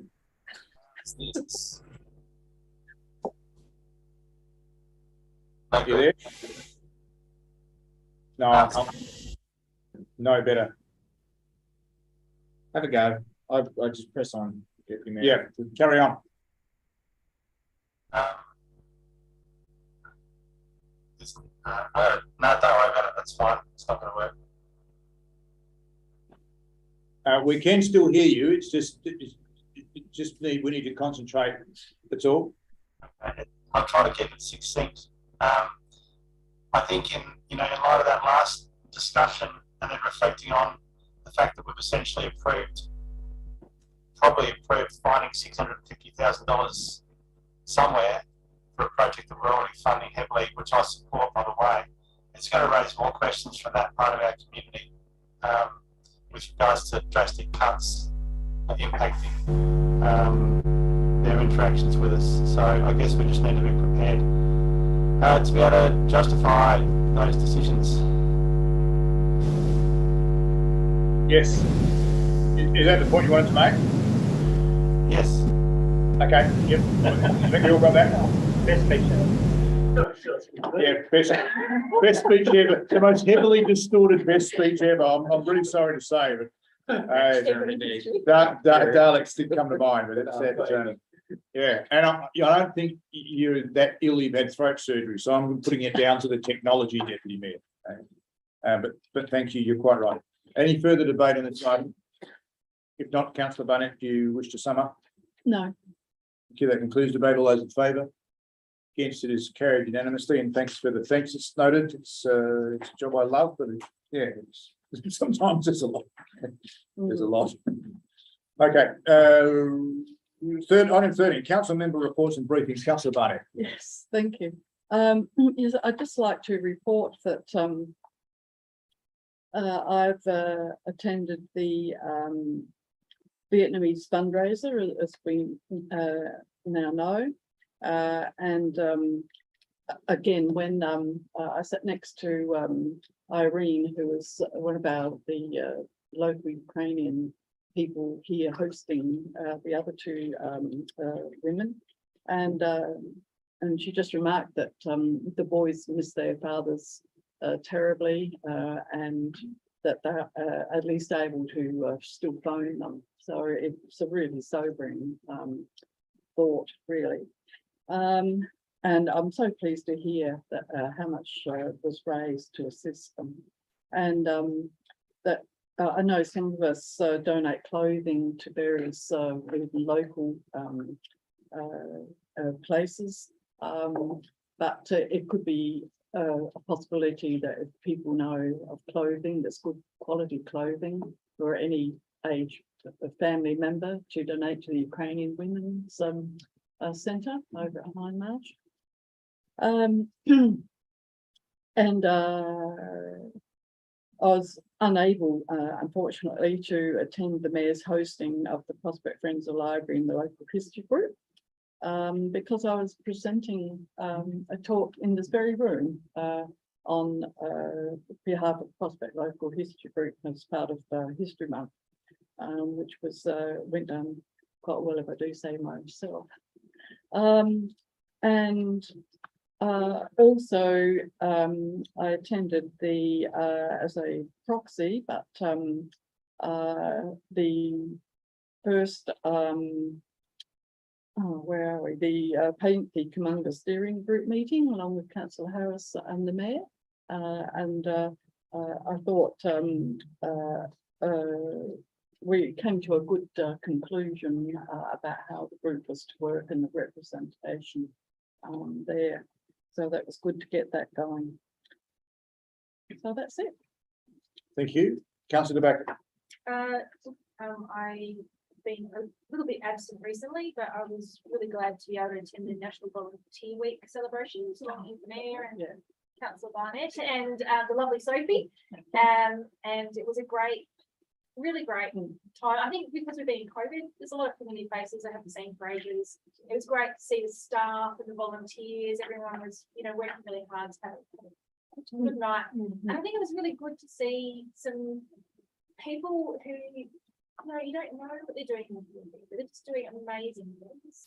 We've got a run club, new 5:30 on a Friday. And some, great church groups. The Sea Scouts were really active. So yeah, it was really good to just see it and feel part of the community. So yeah, thank you for all involved and having me along. It's great.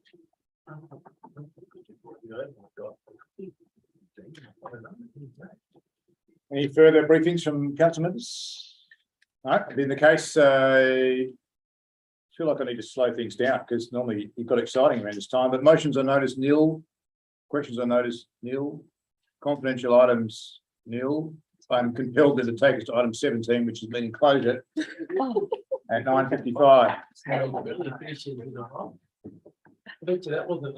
Thank you, members. Quite a varied amount of business on the papers tonight. Thank you, CEO, for the preparation of those papers and your decision-making discussion tonight. Is there any wine? I bet you next probably Tony Abbott shirt fronting Putin, there'll be a lineup of people ready to shirt front Putin right now. Well, yeah, yeah, I'm not sure it's just him. That's the problem. Yeah, it was astonishing. If I called a fundraiser around karaoke, I would probably lose money. I would think you would increase you would increase the. So unless you give me money, I'll call the karaoke fundraiser. That might have been easy. I think if we did